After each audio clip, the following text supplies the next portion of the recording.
नमस्कार, सर्वांचं स्वागत. आजच्या आपल्या कार्यक्रमाचे मान्यवर मंचावर स्थानापन्न होत आहेत.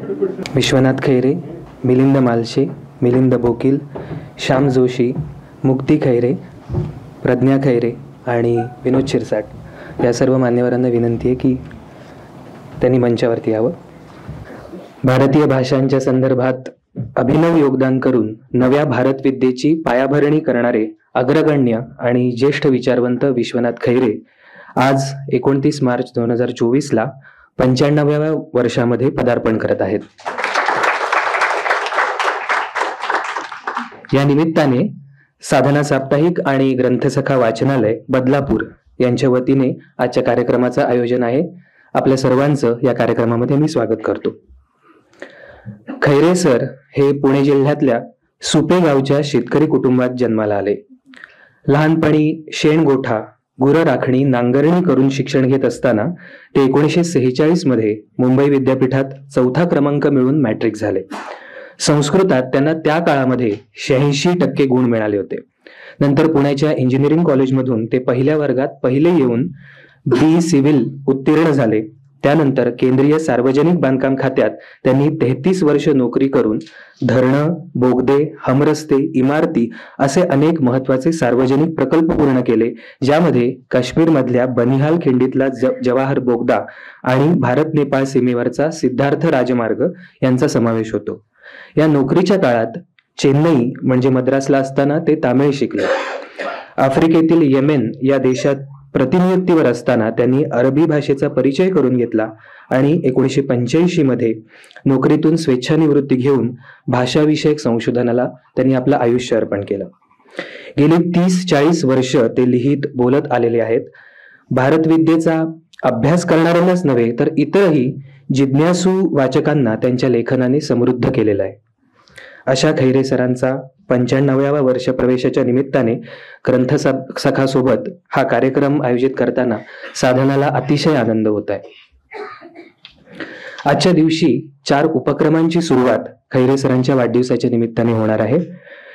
विश्वनाथ खैरे यांच्या पुस्तकांचं ईबुक स्वरूपात प्रकाशन इथे होणार आहे. त्यांच्या संग्रहातील विविध भाषांमधील 1,500हून अधिक पुस्तकं ग्रंथसखा वाचनालयाकडे हस्तांतरित होणार आहेत. विश्वनाथ खैरे यांच्या 12 पुस्तकांचे 100 संच महाराष्ट्रातल्या विविध ग्रंथालयांना भेट द्यायला प्रारंभ होणार आहे. त्याचप्रमाणे ग्रंथसखा आणि खैरे कुटुंबीय यांच्या वतीने विश्वनाथ खैरे अध्यासनाचा प्रारंभ होणार आहे. कार्यक्रमाला सुरुवात करण्यापूर्वी आजच्या आपल्या सर्व मान्यवरांचं स्वागत साधना ट्रस्टचे विश्वस्त अध्यक्ष विवेक सावंत सर इथे आहेत, त्यांनी करावं अशी मी त्यांना विनंती करतो. सुरुवातीला डॉक्टर मिलिंद मालशे साधना प्रकाशनाचे एक पुस्तक आणि पुष्प त्यांना भेट देते. मिलिंद बोकील सर,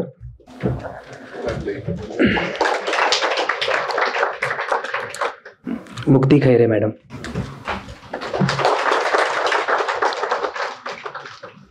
प्रज्ञा खैरे,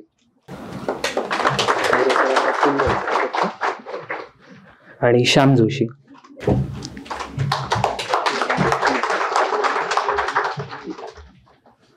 यानंतर मी साधनाचे संपादक विनोद शिरसाट यांना विनंती करतो की त्यांनी स्वागतपर भाषण करावं.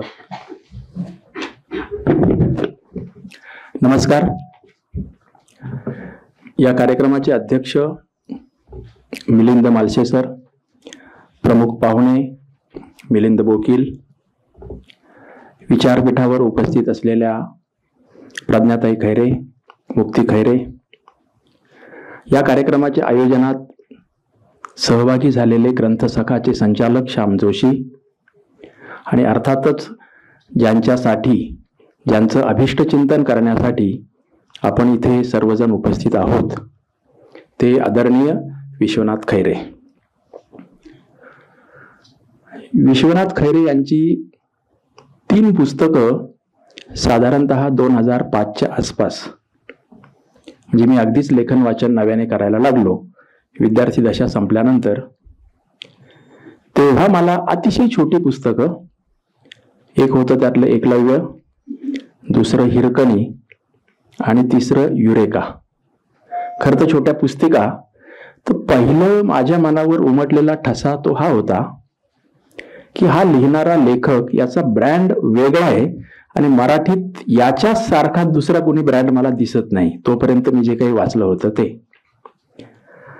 त्यानंतर मग मी यथावकाश साधना साप्ताहिकाशी जोडला गेलो आणि असं लक्षात आलं की विश्वनाथ खैरे आणि साधना यांचं नातं तर बरंच जुनं आहे, अगदी 1960-70चं दशक. आणि त्यांची 1-2 पुस्तकं साधनातून लेखमाला स्वरूपात आली आणि 4-5 तरी पुस्तकं ही साधना प्रकाशनाकडूनही प्रकाशित झालेली होती. त्यातलं अडगुलं मडगुलं याची चर्चा मात्र आहे.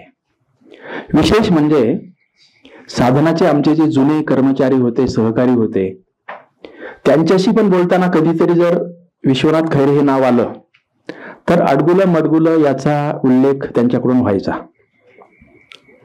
नंतर विश्वनाथ खैरे आणि साधनाचे त्यावेळेचे संपादक पूर्वीचे, विशेषतः गप्र प्रधान, वसंत बापट यांचाही उल्लेख व्हायचा. आणि आमच्या त्या सगळ्या जुन्या सहकाऱ्यांच्याकडून सुद्धा विश्वनाथ खैरे हे काहीतरी एक वेगळं प्रकरण आहे, त्यांना सांगता यायचं नाही, परंतु अतिशय वेगळं व्यक्तिमत्व आहे, वेगळं काम आहे, वेगळं लेखन आहे, हा ठसा माझ्या मनावर कायमचा राहिला. आणि गेल्या 10-12 वर्षामध्ये आम्ही काही निमित्ताने जेव्हा शिफारसी मागवायचो, विशेषतः महाराष्ट्र फाउंडेशन पुरस्कारासाठी, तर मला आश्चर्य असं वाटायचं की मिलिंद बोकील त्या फॉर्म मध्ये फक्त एकच नाव भरून पाठवायचे, बाकी सगळीकडे ते डॅश करायचे आणि फक्त विश्वनाथ खैरे असं 2दा किंवा 3दा झालं होतं. तर दरम्यान मग मी त्यांचे सगळीच नाही, 20 पुस्तकं त्यांची आहेत, पण एक 7-8 तरी मी छोटी छोटी पुस्तकं खूप चांगली वाचली, काही नजरे घालून घातली. आणि मग सदानंद मोरेंच्या पासून अन्य अनेक विशेषतः जे बहुविद्याशाखीय काम करतात, अभ्यास करतात, त्यांच्या बोलण्यातून एक अशा प्रकारचं खंत म्हणा किंवा कौतुकास्पद उद्गार म्हणा, तो असा असायचा की विश्वनाथ खैरेंचं काम हे युनिक आहे आणि त्याचं व्हायचं तेवढं चीज आपल्या मराठी माणसांच्याकडून झालं नाही. तर अशा ह्या विश्वनाथ खैरेंचा आणि माझा तसा 4-5 वर्षापूर्वी प्रत्यक्ष भेट प्रज्ञाताई आल्या होत्या, 5 किंवा 7 वर्ष झाले असतील. आणि त्यांची जी 15 ते 20 पुस्तकं आहेत, काही त्यांनी स्वतः नंतर प्रकाशित केली, काही अगोदर वेगवेगळ्या प्रकाशकांनी केलेली होती, काही पुस्तकं शिल्लक आहेत बरीचशी. त्याचं काय करायचं, ती लोकांच्यापर्यंत कशी पोहोचवायची, आणि त्यासाठी आम्ही बऱ्याच वेगवेगळ्या योजना करत होतो. त्याला काही प्रमाणात प्रतिसाद मिळाला, परंतु युनिक माणूस असल्यामुळे त्याला प्रतिसाद मिळण्याचं प्रमाण अत्यल्प राहणार, पण ज्यांच्याकडून मिळाला ती माणसंही खूप वैशिष्ट्यपूर्ण होती, हे निश्चित. साधारणतः 1.5-2 वर्षापूर्वी मिलिंद बोकील सरांच्याकडूनच असं सांगण्यात आलं की विश्वनाथ खैरे यांचा स्वतःचा ग्रंथसंग्रह आहे, त्याचं काय करायचं. आणि तो ग्रंथसंग्रह बऱ्याच वेगवेगळ्या भाषेमधला आहे, म्हणजे संस्कृत, हिंदी, इंग्रजी तर आपल्याला माहित असतंच, पण तमिळ भाषेतली पण अतिशय महत्वाची पुस्तकं आहेत. तर या साधारणतः 1,500 ते 2,000 ग्रंथसंग्रहाचं काय करायचं. दुसरं, त्यांची जी 18 ते 20 पुस्तकं आहेत, त्यातल्या काही पुस्तकांच्या 200, 300, 350 प्रती शिल्लक आहेत, काहींच्या 50-100 आहेत, याचे काय करायचं. त्यानिमित्ताने आम्ही त्यांच्याकडे जाऊन भेटलोही एकदा. आणि मग ठरवलेला उपक्रम असा होता की आम्ही विक्रीसाठी ती पुस्तकं ठेवली, त्याची जाहिरात केली, हे बरोबरच आहे, परंतु ही अशा प्रकारची पुस्तकं महाराष्ट्रातल्या वेगवेगळ्या जिल्ह्यातल्या ग्रंथालयांच्या मध्ये, आणि अशा ग्रंथालयांच्या मध्ये की जी ग्रंथालय चांगली चालू आहेत, जी दीर्घकाळ चालणार आहेत, जिथे वाचक आहेत. मग साधारणतः आम्ही 120 ग्रंथालयांची एक यादी केली आणि तिथे उपलब्ध असलेल्या 6-6 पुस्तकांचा संच पाठवण्यासाठीचा एक प्लॅन केला, एक व्यवस्थित पत्र तयार केलं. विश्वनाथ खैरे कोण आहे, त्यांचं वैशिष्ट्य काय, त्यांची ही पुस्तकं कशी वेगळी आहेत आणि तुमच्या ग्रंथालयातल्या अभ्यासकांना ही उपयुक्त ठरतील म्हणून ते आम्ही भेट पाठवत आहोत, अशा प्रकारचं पत्र. आणि आज आपण SM जोशी फाउंडेशनच्याच ग्रंथालयासाठी एक संच देणार आहोत त्यांच्या ग्रंथपालाकडे. मात्र ऑलरेडी 117 संच सर्व महाराष्ट्रातल्या वेगवेगळ्या जिल्ह्यातल्या ग्रंथालयात गेल्या आठवड्यात रवाना केलेले आहेत. दुसरा भाग असा होता की त्यांच्या 1,500-2,000 स्वतःच्या ग्रंथसंग्रहाचं काय करायचं. आणि त्याच्यावर आम्ही बऱ्याच वेगवेगळ्या शक्यता पाहत होतो. परंतु ज्या माणसाने त्यामध्ये स्वतःचं मन इतकं गुंतवलेलं आहे, तो ग्रंथसंग्रह योग्य ठिकाणी जतन केला जावा आणि तो नुसताच पडून राहू नये, तर त्याचा वापरही व्हावा. आणि साहजिकच जिथे संदर्भ पाहण्यासाठी अभ्यासक येतात अशा ग्रंथालयात तो संग्रह गेला तर जास्त योग्य ठरेल. त्याप्रमाणे बऱ्याच आम्ही वेगवेगळ्या शक्यता शोधत होतो. परंतु दरम्यान ग्रंथसखा हे बदलापूर गावाचीच ओळख लिहिणाऱ्या वाचणाऱ्या वर्गाला पूर्वी त्या नागो चापेकरांच्या आमचं गाव बदलापूर या पुस्तकासाठी असायची, आणि मला वाटतं की आता अलीकडच्या काळात ग्रंथसखाचे श्याम जोशी यांच्यासाठी असेल. तर वकील सरांचं आणि त्यांचं बोलणं झालं आणि तो संग्रह तिथं त्यांनी व्यवस्थित कशा पद्धतीने मांडायचा, कसा उपलब्ध करून द्यायचा, जतन करायचा, वापर करायचा, अशी ती चर्चा झाली. आणि श्याम जोशींनी ते काम अतिशय व्यवस्थितपणे मागच्या 3-4 महिन्यामध्ये पूर्ण केलेलं आहे. सर्व ग्रंथसंग्रह त्यांच्याकडे रवाना झालेला आहे. त्यामुळे ह्या 2 महत्वाच्या ऍक्टिव्हिटीज. मात्र तो ग्रंथसंग्रह रवाना करण्याच्या पूर्वी आम्ही ती ग्रंथ नेमके आहेत कोणते, कोणत्या भाषेतले आहेत, विषय काय आहेत, प्रकाशक कोण आहेत, पुस्तकाचं नाव काय आहे, तर याचा एक प्रॉपर कॅटलॉग करण्यासाठी आमचे 2 तरुण मित्र इथं ते आलेले आहेत. त्यांचं आपण नंतर एक फूल आणि पुस्तक देऊन स्वागतही करू. तर सिद्धार्थ आणि स्नेहा त्या दोघांनी त्यांच्या घरी जाऊन ती सगळी 1819 पुस्तकं लॅपटॉपवर त्याच्या सगळ्या व्यवस्थित नोंदी केल्या आणि तो चार्ट आम्हाला सगळ्यांना पाठवून ठेवला, जेणेकरून ग्रंथसखामध्ये कोणती पुस्तकं आहेत आणि यांच्या स्वतःच्या व्यक्तिगत ग्रंथसंग्रहात कोणती पुस्तकं होती, कोणत्या भाषेतली होती, हा सगळा डेटा आता आपल्या हाताशी उपलब्ध आहे. म्हणजे तिथे न जाता सुद्धा जर कोणाला बघायचं असेल की आम्हाला XYZ पुस्तक बघायचंय, तर ते आहे का तिथे, तर हे कुठेही बघता येईल आणि ते त्यांच्या वेबसाईटवर कदाचित उपलब्ध करून देता येईल. दरम्यानच्या काळात काही वर्षापूर्वीच खरं तर MKCLच्या मार्फत विश्वनाथ खैरे यांची एक वेबसाईट तयार करण्याचं काम झालेलं होतं. तर त्या वेबसाईटवरही पुस्तकं टाकलेली आहेत. आता ती अधिक वेगळ्या पद्धतीने आपल्याला टाकता येणं शक्य आहे. आता मी जे तपशील सांगितले की कोणत्या ग्रंथालयांना पुस्तकं दिली, 117 ग्रंथालयांना हे 6-6चे संच, हे आपण यादी जर दिली तर त्या भागातल्या लोकांना हे पण कळेल की आमच्या या ग्रंथालयात ही पुस्तकं आहेत. तसंच ग्रंथसखामध्ये कोणती आहेत ही यादी पण त्या वेबसाईटवर असेल तर ते काम सोपं होईल. या व्यतिरिक्त एकूण बदलतं माध्यम पुस्तकांच्या क्षेत्रातलं जर पाहिलं तर ही सगळी पुस्तकं ई-बुक स्वरूपामध्ये आणायचं असं मी ठरवलं.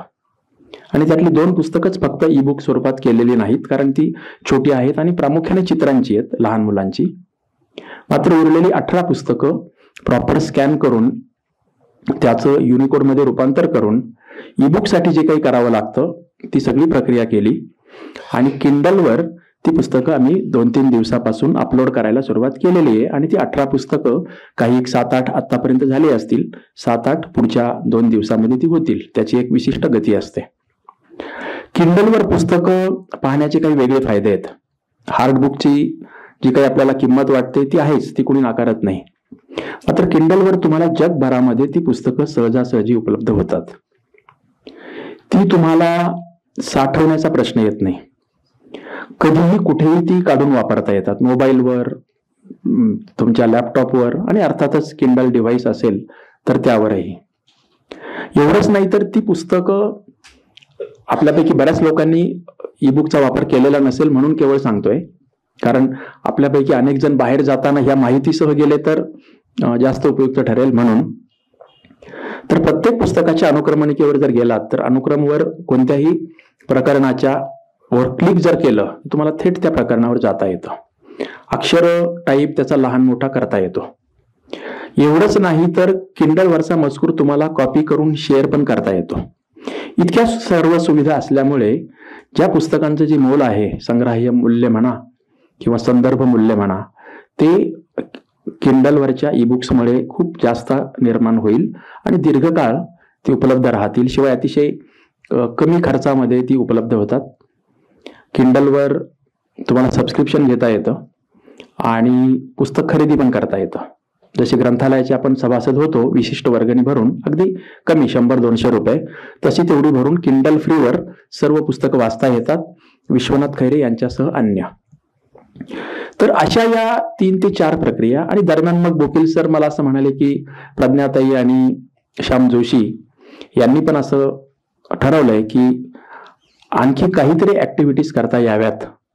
त्या निमित्ताने एक व्हर्च्युअल अध्यासन सुरू करण्याच्या संदर्भातही त्यांची चर्चा चालू आहे. आणि इतके सगळे निमित्त जुळून येत होते. 95वा वाढदिवस येतोय, प्रज्ञाताई इकडे येणारच होत्या. मग मुक्तीताईंना सगळ्यांनी असं आग्रह केला, विनंती केली की तुम्ही पण या, वेळ जुळवून त्याही आलेल्या आहेत. त्यामुळे या कार्यक्रमाला एक विशेष वजन आलंय की त्यांच्या दोन्ही कन्या इथे उपस्थित आहेत. 95वा वाढदिवस होतोय. त्यांचे अनेक नातेवाईक, त्यांचे वेल विशर्स, महत्वाचं म्हणजे मराठीतले चांगले लेखक, वेगवेगळ्या क्षेत्रातले वाचक, हे सर्वजण इथे आलेत. आणि ग्रंथसखाचे श्याम जोशी आणि मिलिंद बोकील या दोघांनी खरं सांगायचं तर या सगळ्या प्रक्रियेत पुढाकारही घेतला, प्रोत्साहन दिला. अंमलबजावणीच्या आघाडीवर जरी आम्ही जास्त पुढे असलो तरी खरी मूळ कल्पना आणि घडवून आणणं यासाठीचा पाठिंबा मात्र त्या दोघांचा आहे. त्यामुळे त्यांना धन्यवाद दिले पाहिजेत. आणि दरम्यानच्या काळात खरं तर आम्ही असाही प्रयत्न करत होतो की विश्वनाथ खैरे सरांचं काहीतरी एक ऑडिओ व्हिडिओ स्वरूपात एखादी मुलाखत तयार करता यावी. ती MKCL ने पूर्वी प्रयत्न केला होता, परंतु त्यावेळी त्यांनी उत्साह तेवढा दाखवला नाही किंवा ऐनवेळी माघार घेतली. कालही आम्ही एक व्हिडिओ तयार करण्यासाठीचं सगळं टाइम टेबल आखलेलं होतं, तर 2-3 दिवसापूर्वी त्यांनी होकार दिला आणि कालही जरा त्यांनी त्याला स्थगिती मिळवली, पण पूर्ण नकार दिलेला नाही. आपण अशी आशा बाळगू की पुढच्या आठवड्यात एक खूप चांगला व्हिडिओ पण तयार होईल. आणि हा व्हिडिओ त्यांच्यासाठी नाही, तुमच्या माझ्यासाठी पण कदाचित फार गरजेचा नाही, परंतु एका अभ्यासकाच्या स्वतःच्या काहीतरी कल्पना असतील, धारणा असतील, मनोगत असतील, ते जर ऑडिओ व्हिज्युअल स्वरूपात उपलब्ध झालं तर पुढच्या भावी पिढ्यांना त्याचा फार फायदा होईल. म्हणून आपल्याला ते करायचं आहे. प्रश्न प्रसिद्धीचा आणि व्यक्त होण्याचा तो नाहीये. तर एवढं सगळं जुळून येतंय. आणि या निमित्ताने अनेक मान्यवर आहेत. विवेक सावंत सर पण इथे आलेले आहेत. त्यामुळे सर्वांचं साधना ट्रस्ट, ग्रंथसखा, साधना साप्ताहिकाचे सर्व विभाग यांच्या वतीने मनपूर्वक स्वागत करतो. धन्यवाद. धन्यवाद विनोद सर. ग्रंथसखा वाचनालय हे 2.25 लाखाहून अधिक पुस्तकं असलेलं, सरकारी अनुदान न घेणारं, मराठी साहित्यिक आणि संशोधकांचं संदर्भ ग्रंथांसाठीचं हक्काचं आश्रयस्थान असलेलं वाचनालय आहे. ते बदलापूर इथे आहे. अनेक दुर्मिळ पुस्तकं तिथे आहेत. श्याम जोशी आणि रोहिणी जोशी यांच्या संकल्पनेतून आणि परिश्रमातून हे वाचनालय साकारलेलं आहे. तर मी जोशी सरांना आता मनोगत व्यक्त करण्याची विनंती करतो. व्यासपीठावरील सर्व मान्यवर आणि सभागृहातले रसिक श्रोते हो, ग्रंथसखा बदलापूर या ग्रंथालयाच्या रस्त्यावर एक ज्योतिषी बसतो आणि तुमचा विश्वास बसणार नाही की आज सकाळी वारंवार त्या रस्त्यावर मी जात असतो, तर त्याने मला हाक मारून, जोशी काका इकडे या, आणि म्हणून गेलो. आणि मला ते असं म्हणाले की आज तुमच्या कुंडलीत भाग्ययोग आहे.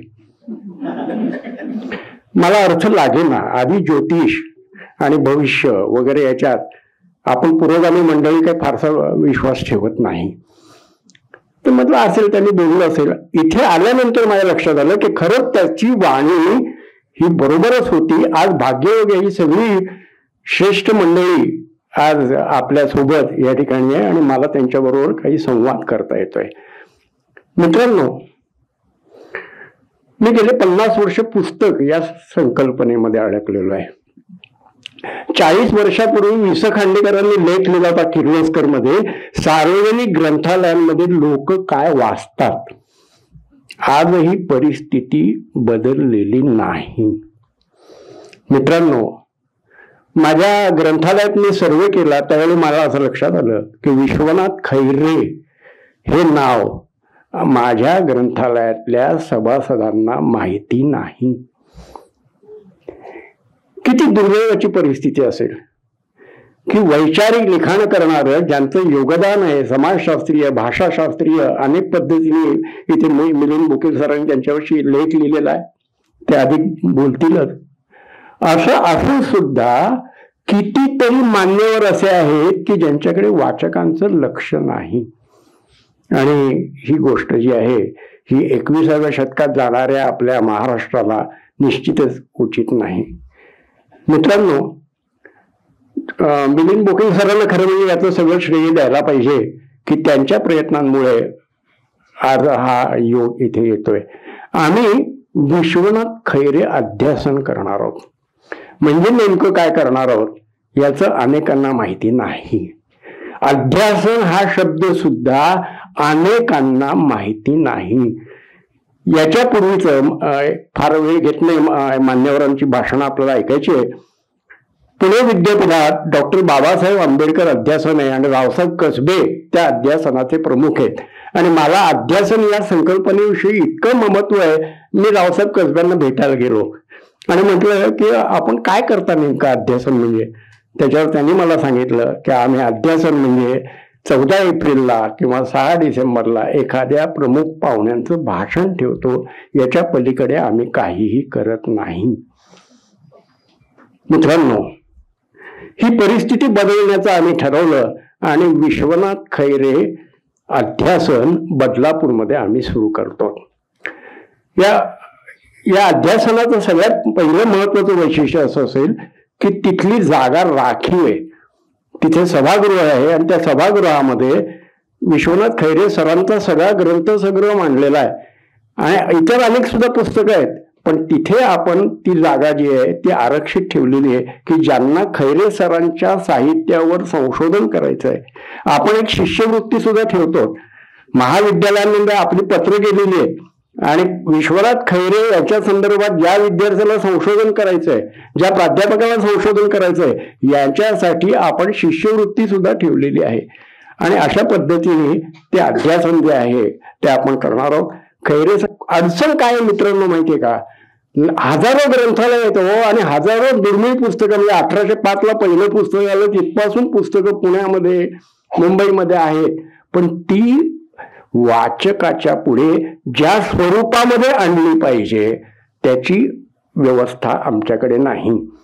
तर एक साहित्यिक शाळा आम्ही घेणार आहोत. त्याच्यामध्ये विश्वनाथ खैरेंचा 1 तास, मिलिंद बोकील सरांचा 1 तास, विनोदजी क्षीरसागरांचा 1 तास, आमचे मिलिंदजी जे आहेत भाषा व्याकरण आणि भाषा विज्ञान याच्यावर त्यांची मास्टरी आहे, त्यांचा 1 तास. अशा प्रकारची साहित्याची शाळा ही बदलापूरमध्ये आम्ही घडवण्याचा प्रयत्न करतो. आणि मित्रांनो, बरंच काही बोलण्यासारखं आहे, सांगण्यासारखं आहे, पण आजचा हा वेळ आपल्याला एवढा पुरणार नाही. नंतर कधीतरी आपल्याला सावकाशीने याच्याविषयीचं एक डिटेल तपशीलवार आपण असं निवेदन छापतो आणि ते सगळ्यांच्यापर्यंत पोहोचण्याची व्यवस्था आपण करतो. मी या निमित्तानं प्रज्ञाताई आणि त्यांचा परिवार, खैरे परिवारांचा आभार मानतो की त्यांनी माझ्यावर विश्वास टाकला. केवढं सोपं काम नाही हो. पुस्तकं किती जरी घ्यायला आलेले असतील पण ते पुस्तकं घेऊन करायचं काय. त्या पुस्तकाचे लोकांच्या पर्यंत ती जर पोहोचणार नसतील, त्यातला आशय जो आहे तो समाजापुढे व्यवस्थित येणार नसेल, तर नुसतं या गोडांमध्ये पडलेले त्याच्याऐवजी त्या गोडांमध्ये जाऊन पडतील, अशी व्यवस्था होता कामा नये. त्यामुळे फार मोठी जबाबदारी ही त्यांनी आमच्यावर दिलेली आहे. आपण सगळेजण माझ्या पाठीशी असाल अशी मला खात्री आहे. धन्यवाद. सिद्धार्थ आणि ज्योत्स्ना यांना विनंती करतो की त्यांनी पुढे यावं आणि बोकील सरांच्या हस्ते त्यांना फूल आणि साधनाचं नवीन पुस्तक ताराबाई शिंदे लिखित स्त्री पुरुष तुलना भेट देण्यात येते.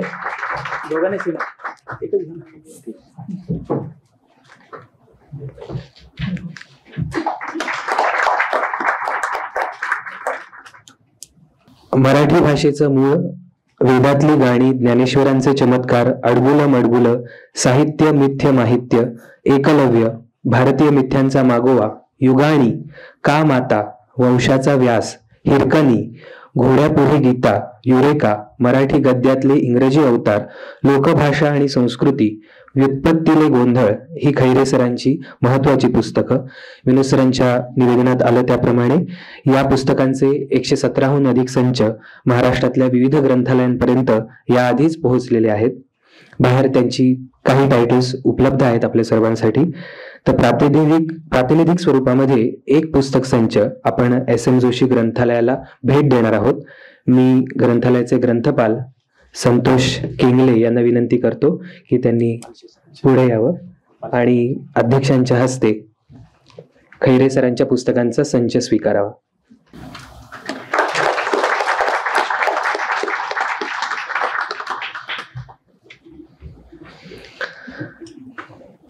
यानंतर खैरे सरांच्या पुस्तकांच्या ईबुक आवृत्तीचं प्रकाशन प्रातिनिधिक स्वरूपातच इथे होणार आहे. विनोद सरांनी सांगितल्याप्रमाणे किंडलचं सभासदत्व आपल्याकडे असेल तर ही ई बुक्स जगभरात कुठेही आपल्याला वाचता येतात.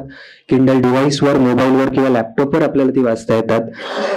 आणि खैरे सरांची 18 पुस्तकं आपण तिथे उपलब्ध करून देत आहोत. निम्म्याहून अधिक पुस्तकं आपल्याला लगेच आता तिथे पाहता येतील. उर्वरित पुस्तकं देखील येत्या 2 दिवसांमध्ये आपल्याला तिथं दिसू शकतील. ई बुक स्वरूपामध्ये ही पुस्तकं आल्यामुळे जगभरातल्या मराठी भाषिकांसाठी एक महत्वाचा ऐवज आता किंडलवर उपलब्ध झालेला आहे. मी अध्यक्षांना विनंती करतो की त्यांनी एक पुस्तक किंडल डिव्हाइसवरच ओपन करून याचं प्रकाशन करावं.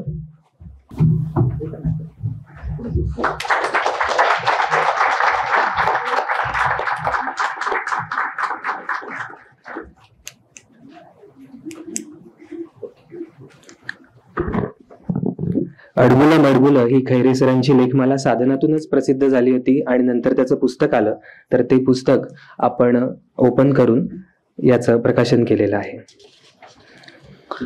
यानंतर खैरे सरांच्या कन्या त्यांच्याविषयी बोलणार आहेत, पण त्यांच्याविषयी थोडासा परिचय करून देणं आवश्यक आहे, त्यामुळे मी तो करतो. मुक्ती खैरे यांनी पुणे विद्यापीठ, IIT मुंबई इथे त्यांचं पदवी आणि पदव्युत्तर शिक्षण झालेलं आहे. कोलंबिया युनिव्हर्सिटीच्या ग्रॅज्युएट स्कूल ऑफ बिझनेस मधून 2006 मध्ये त्यांनी व्यवस्थापन या विषयामध्ये PhD केलेली आहे आणि सध्या कॉर्नेल युनिव्हर्सिटीमध्ये प्राध्यापक म्हणून त्या कार्यरत आहेत. कला, जाहिरात, आर्किटेक्चर आणि डिझाईन, फॅशन, चित्रपट, संगीत, प्रकाशन आणि थिएटर यांसारख्या सर्जनशील क्षेत्रातली उद्योजकता हा त्यांच्या संशोधनाचा विषय राहिलेला आहे. मी मुक्तीताईंना विनंती करतो की त्यांनी आपलं मनोगत व्यक्त करावं. मी सकाळी लवकर उठते, साधारण 5:30ला, ॲटलिस्ट आठवड्यातून 2-3 दिवस तरी तशी उठते. त्यामुळे मी पण जेव्हा उठत नाही तेव्हा सुद्धा मला सकाळी जास्त स्फूर्ती असते काही काम करण्याची वगैरे. म्हणजे इंग्रजीत ज्याला मॉर्निंग पर्सन म्हणतात तशी मी आहे. आणि मी म्हणजे गर्वाने नेहमी स्वतःला सांगते की अर्थातच मी मॉर्निंग पर्सन आहे, कारण भाऊ माझे वडील सकाळी 3:30 किंवा 4ला उठतात. त्या मानाने मी खूप उशिरा उठते, पण 3:30 किंवा 4ला उठतात. त्याची स्टोरी अशी आहे की एकदा भाऊंनी लहान होते तेव्हा शाळेत वाचलं की महात्मा गांधी सकाळी 3:30 किंवा 4ला उठून कामाला लागायचे. म्हणून त्यांनी ठरवलं की आपल्याला जर यश मिळवायचं आहे तर आपण पण असंच 3:30-4ला उठलं पाहिजे. म्हणून ते उठायचे. नंतर त्यांनी बऱ्याच वर्षांनी मला हे सांगितलं की खूप वर्षांनी नंतर त्यांना कळलं की महात्मा गांधी नंतर झोप काढायचे थोडा वेळ, दुपारची वगैरे, तशी त्यांना कधी काढायला मिळायची नाही. आणि मग विचार करायचे की आपण थकतो त्या मानाने, पण असं कसं थकलं नाही पाहिजे म्हणून ते तसे काम करत राहायचे. आणि मला जितकं आठवतंय तेवढे दिवस ते सकाळी लवकर उठायचे आणि लेखन किंवा वाचन करत असायचे. म्हणजे अर्थात हे मी डोळ्यांनी पाहिलं नव्हतं, कारण मी तेव्हा अजिबातच एवढ्या लवकर उठायचे नाही. पण आमचं मांजर होतं ते त्यांच्याबरोबर खांद्यावर बसून त्यांच्याबरोबर लेखन आणि वाचन करायचं, त्यामुळे मला माहिती आहे हे. पण का त्यांना हे करावं लागलं की हे जी मी मांजराची गोष्ट सांगते ते त्यांच्या रिटायरमेंट नंतरची गोष्ट आहे, पण त्याच्या आधी तोपर्यंत ते सकाळी उठायचे, हे लेखन आणि वाचन करायचे आणि मग नोकरीवर जायचे. तुम्ही आत्ताच ऐकलंत सगळ्यांनी की त्यांचं शिक्षण आणि व्यवसाय हा सिव्हिल इंजिनिअरिंग होता. सेंट्रल PWD मध्ये खूप वर्ष काम केलं. बरेच मोठे त्यांनी प्रोजेक्ट्स पुरे केले, सोनावली पोखरा रस्ता आणि जवाहर टनल वगैरे. त्यांचं एक खंत नेहमी राहिली की त्यांना कधी डॅम बांधायला मिळालं नाही, त्या प्रोजेक्टवर कधी मिळालं नाही.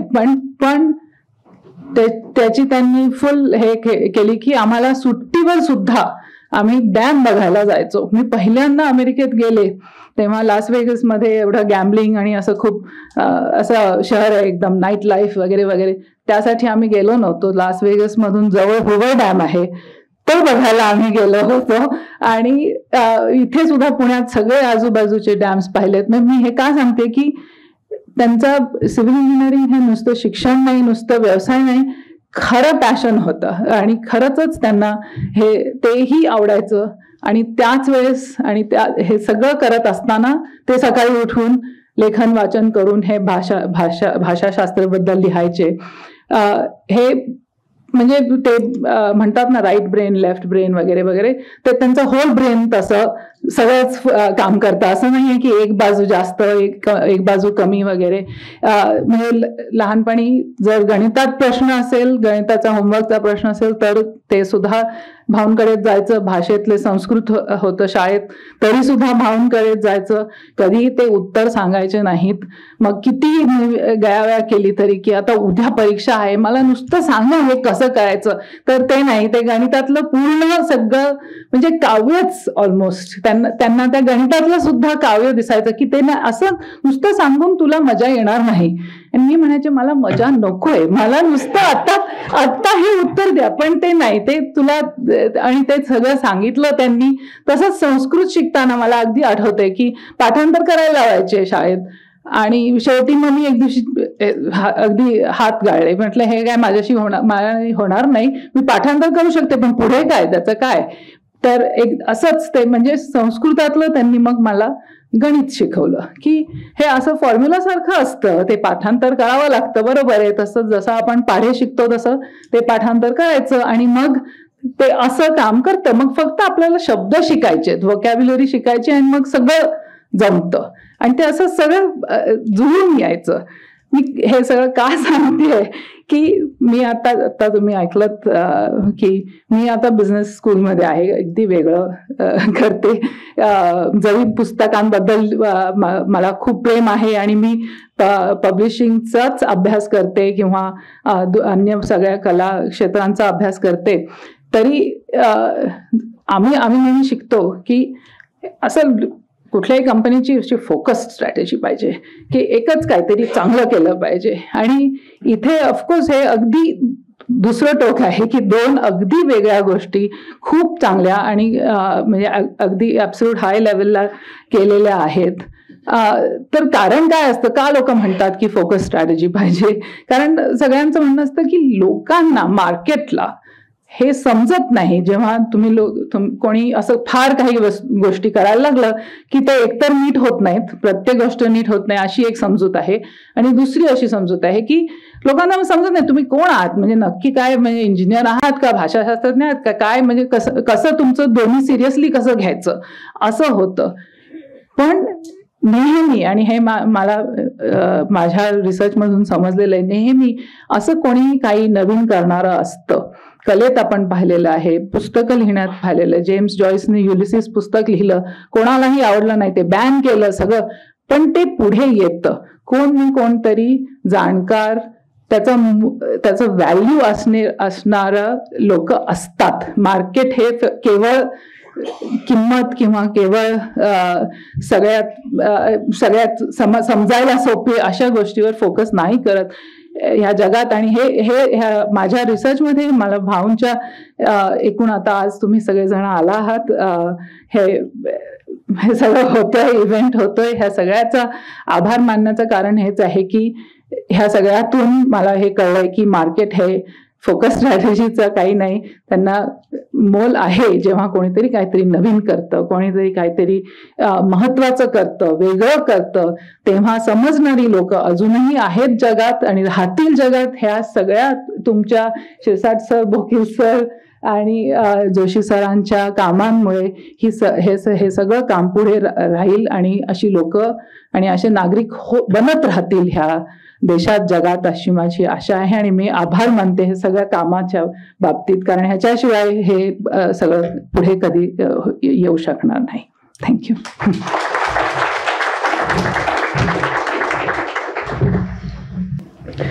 प्रज्ञा मॅडम या दीर्घकाळ सॉफ्टवेअर इंजिनियर म्हणून काम करतात. सध्या त्या करिक्युलम असोसिएट्स या कंपनीमध्ये कार्यरत आहेत. मी त्यांना विनंती करतो की त्यांनी आपलं मनोगत व्यक्त करावं. आता मुक्ती ही प्रोफेसर आहे, त्यामुळे ती बिनधास्त बोलली इथे.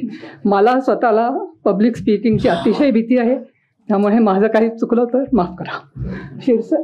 विनोदजींनी मला अगदी म्हटलं की तुम्ही बोललं पाहिजे, म्हणून मी आज बोलते आहे.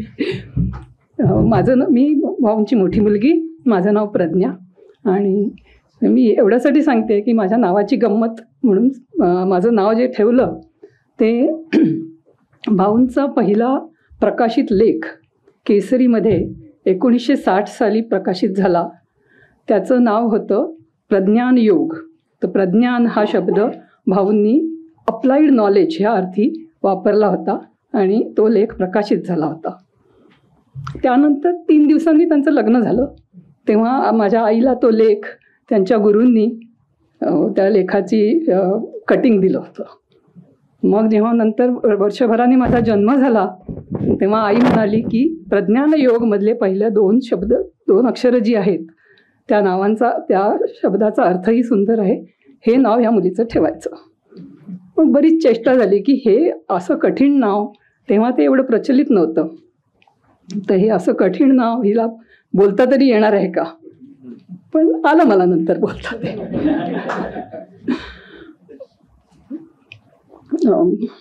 आता हे भाऊंच्या भाषाविषयक अभ्यासाबद्दल ह्या सर्वाबद्दल एवढे मान्यवर वक्ते इथे बोलणार आहेत, तर मी फक्त भाऊंच्या माझ्या आवडत्या पुस्तकाबद्दल सांगते. ते पुस्तक आहे युगाणी. युगाणी हे विज्ञान गाण्यांचं पुस्तक आहे. तर विज्ञान गाणं असं म्हटल्यावरच जरा तो विरोधाभास वाटतो की विज्ञान आणि गाणं ह्याचा कसा मेळ बसेल. पण तेच कसं भाऊंनी छान केलं आहे ते मी सांगते. आणि ते पुस्तक मला आवडण्याचं दुसरं कारण म्हणजे त्याची सुरुवात जी झाली, पहिलं जे गाणं भाऊंनी लिहिलं त्याची स्फूर्ती मी होते. कारण भाऊ तिकडे नेपाळमध्ये सिद्धार्थ राजमार्गचं काम करत होते आणि मी मुंबईला आईबरोबर होते. ते मी 4 वर्षाची होते आणि मी काडेपेट्या सरळ रेषेत ठेवून मी पण भाऊंसारखा रस्ता बांधते असं सांगायचे. त्याच्यावरून भाऊंना सुचलं आणि त्यांनी रस्ता बांधू चला चला हे गाणं लिहिलं. हे गाणं म्हणजे ॲक्च्युली सिव्हिल इंजिनिअरिंगचा धडा होता की रस्ता कसा बांधायचा, आधी खोदायचं, खडी घालायची, वरून रूळ फिरवायचा, पूल बांधावे लागतात, डोंगर फोडावे लागतात, ते सगळं वर्णन त्या गाण्यात छान आहे. त्यामुळे ते पहिलं त्यांनी लिहिलेलं असं विज्ञान आणि गायन ह्याची सांगड घालणारे गाणं. आणि पुढे त्या गाण्याचं जेव्हा हिंदीत रूपांतर करायचं होतं तेव्हा भाऊंनीच मला सांगितलं हे की त्यांना नक्की शब्द सुचत नव्हता की काय करायचं. सडक बनाओ असं त्यांना काहीतरी सुचत होतं. तेव्हा मी सुचवलं की सडक बनाए चलो चलो असं म्हणा. आणि ते गाणं छान जमलं आणि तिथे नेपाळमध्ये रस्ता बांधणारे लोक पण ते गाणं म्हणायचे.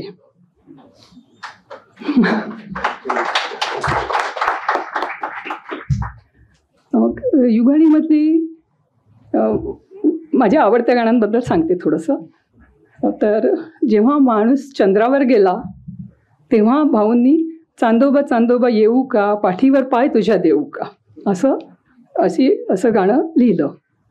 आणि त्याच्यात सगळं वर्णन केलं की यानातून कसा माणूस जाईल, काहीतरी वरून घालून जावं लागेल, पृथ्वी ओढून धरेल पण कसं निघून जायचं हे.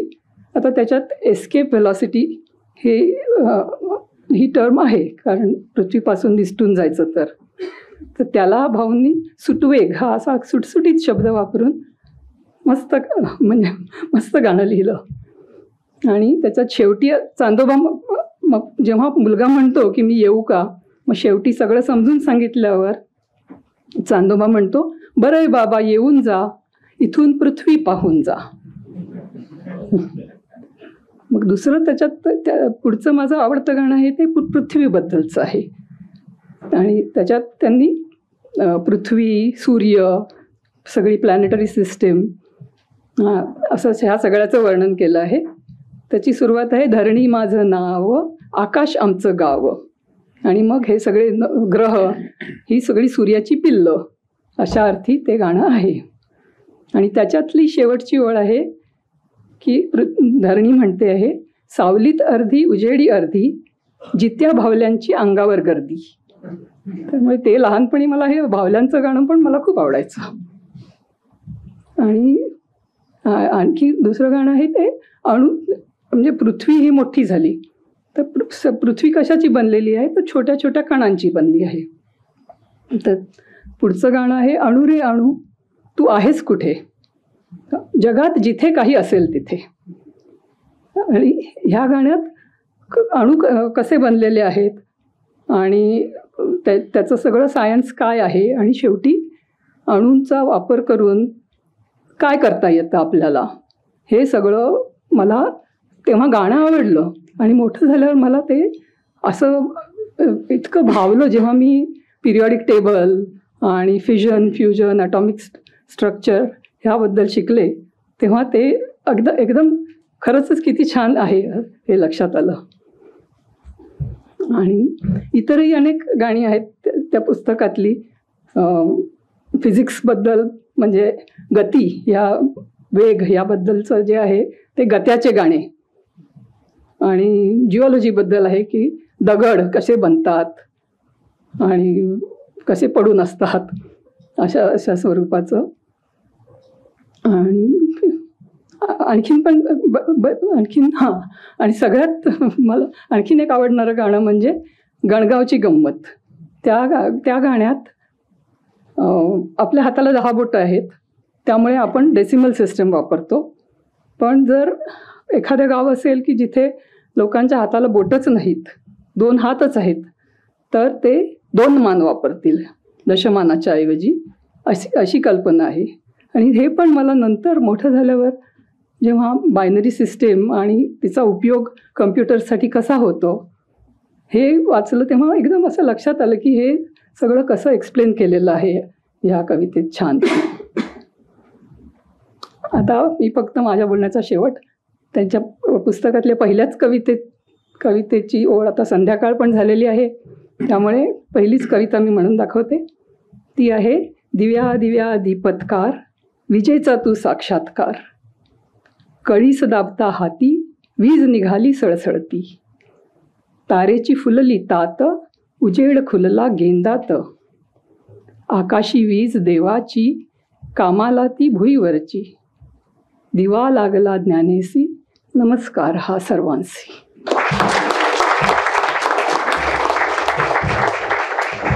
आता प्रज्ञाताईंनी युगानी यातल्या कवितेबद्दल सांगितल्यावर त्या पुस्तकाबद्दल बऱ्याच लोकांचं कुतूहल वाढलं असेल. बाहेर आपल्या स्टॉलवर त्या पुस्तकाच्या जेमतेम 15 ते 20 कॉपी असणार आहेत. त्याच्यामुळे कोणीही फार भांडणतंटा करणार नाही अशी मला आशा आहे ते पुस्तक मिळवण्यासाठी. परंतु बरं झालं त्यांनी पण माझं त्याच्याकडे लक्ष वेधलं. मी मगाशी प्रास्ताविकात सांगितलेलं नव्हतं, पण जे भविष्य काळातल्या आमच्या नियोजनात आहे ते असं की हीच नाही, इतरही आम्ही अनेक छोटी मोठी पुस्तकं ही ऑडिओ बुक स्वरूपात आणतो आणि स्टोरी टेलवर उपलब्ध करून देतो. तर त्यात मी उल्लेख केलेली मगाशीची जी 3 पुस्तकं होती, युरेका, हिरकणी आणि एकलव्या, तर त्या 3च्या बरोबर हे पुस्तक पण कदाचित लवकर आणायला पाहिजे ऑडिओ बुक स्वरूपात. आणि याचं दिग्दर्शन करण्याचं काम प्रज्ञा त्यांच्याकडे सोपवावं लागेल.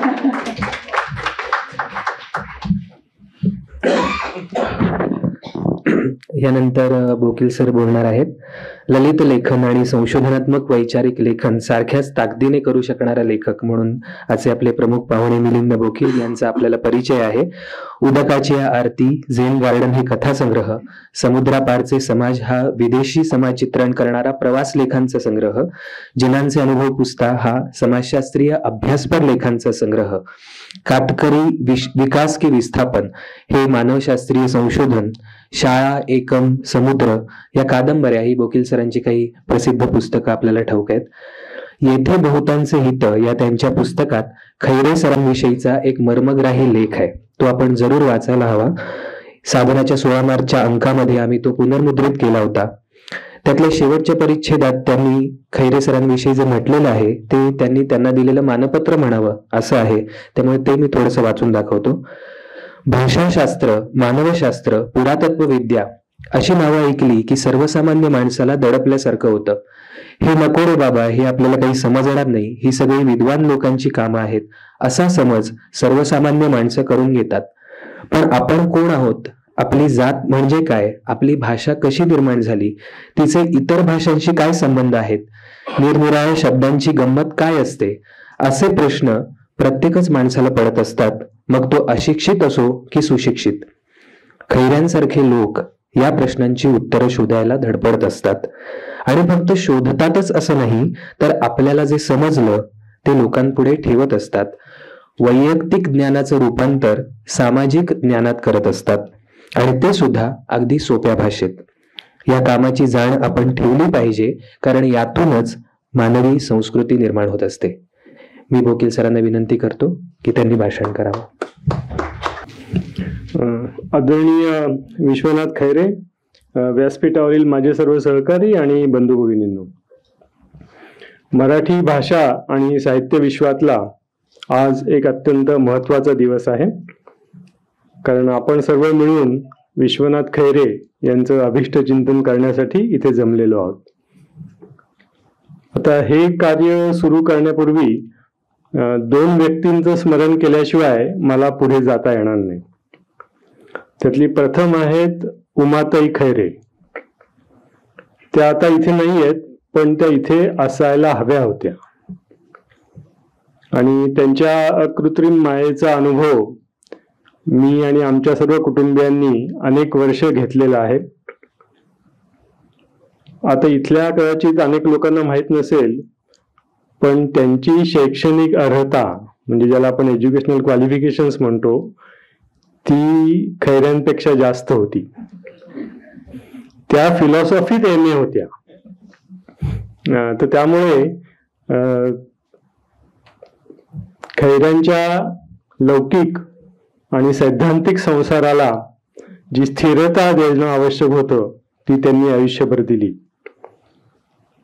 आणि दुसरं गोष्ट मी प्रज्ञाताईंशी बोलत होतो की नवऱ्याची फिरतीची नोकरी असली की स्त्रियांचं कर्तृत्व कसं मागे पडतं त्याचं खरं म्हणजे त्या उदाहरण होत्या. आणि त्या ज्या काळात फिलॉसॉफीत MA झाल्या होत्या त्या काळात जर त्या कुठल्याही कॉलेज किंवा विद्यापीठात असत्या तर त्या सहज कुठल्याही हेड ऑफ द डिपार्टमेंट झाल्या असत्या आणि आज त्यांच्या मुलींनी जे काम केलंय ते त्यांनी त्या काळातच केलं असतं. तर त्यांचा स्मरण करणं हे मला या प्रसंगी फार महत्वाचं वाटतं की त्या होत्या आणि भाऊंनाही त्यांची अनुपस्थिती कायमच जाणवत असेल, तर त्यांचं स्मरण इथे करणं फार आवश्यक आहे. दुसरं स्मरण प्राध्यापक स.ह. देशपांडे यांचं करायचं आणि ते 2 कारणांसाठी की सहमुळे माझी आणि विश्वनाथ खैरे यांची ओळख झाली. मी लहान असताना सत्यकथेमध्ये त्यांचे लेख यायचे ते वाचायचो आणि त्यावेळी मला असं वाटायचं की कोणतरी विलक्षण व्यक्ती असली पाहिजे, ही आपल्याला कदाचित भेटेल की नाही अशी सुद्धा मला शंका वाटायची. पण स. देशपांड्यांकडे एकदा माझी विश्वनाथ खैरेंची पहिली भेट झाली आणि त्याच्यामुळे नंतर त्यांचा आमचा स्नेह जमला तो त्याच्या पुढचं.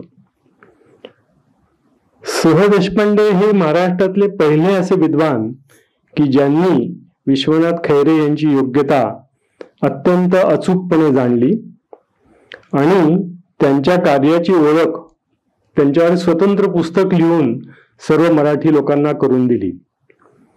सहनचं जे पुस्तक आहे संमत विचार आणि नवीन भारतीय विद्या, त्याच्यामध्ये विश्वनाथ खैरे यांनी जे जे काम केलेलं आहे त्याची अत्यंत अचूक आणि नेमक्या शब्दात ओळख करून दिलेली आहे.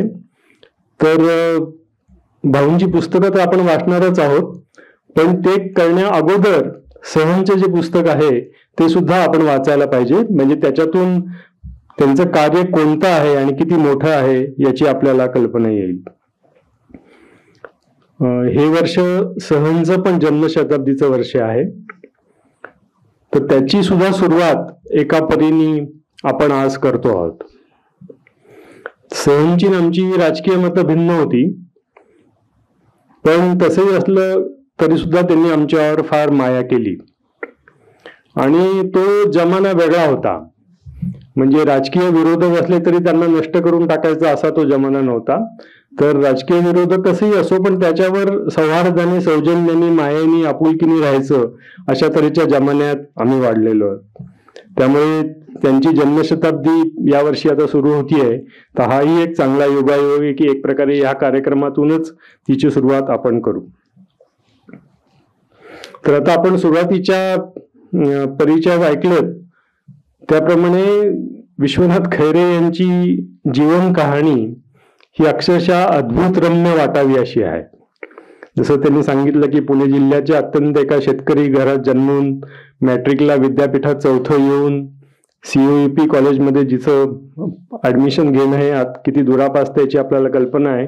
तिथे फर्स्ट क्लास सिव्हिल इंजिनिअरिंगमध्ये येऊन आणि मग बनिहाल खिंडीतला जवाहर बोगदा आणि सिद्धार्थ राजमार्ग यांचं उभारणी करणं आणि त्याच वेळी संस्कृत, मराठी, तामिळ या भाषांचं कोविद म्हणजे पंडित होणं, नव्या भारत विद्याचं संशोधक करणं आणि सर्वात महत्वाचं म्हणजे जे आत्ता प्रज्ञा त्यांनी सांगितलं की हे करत असताना सुद्धा आपलं कवी मन शाबूत ठेवणं ही त्यांची सर्वात मोठी कामगिरी आहे.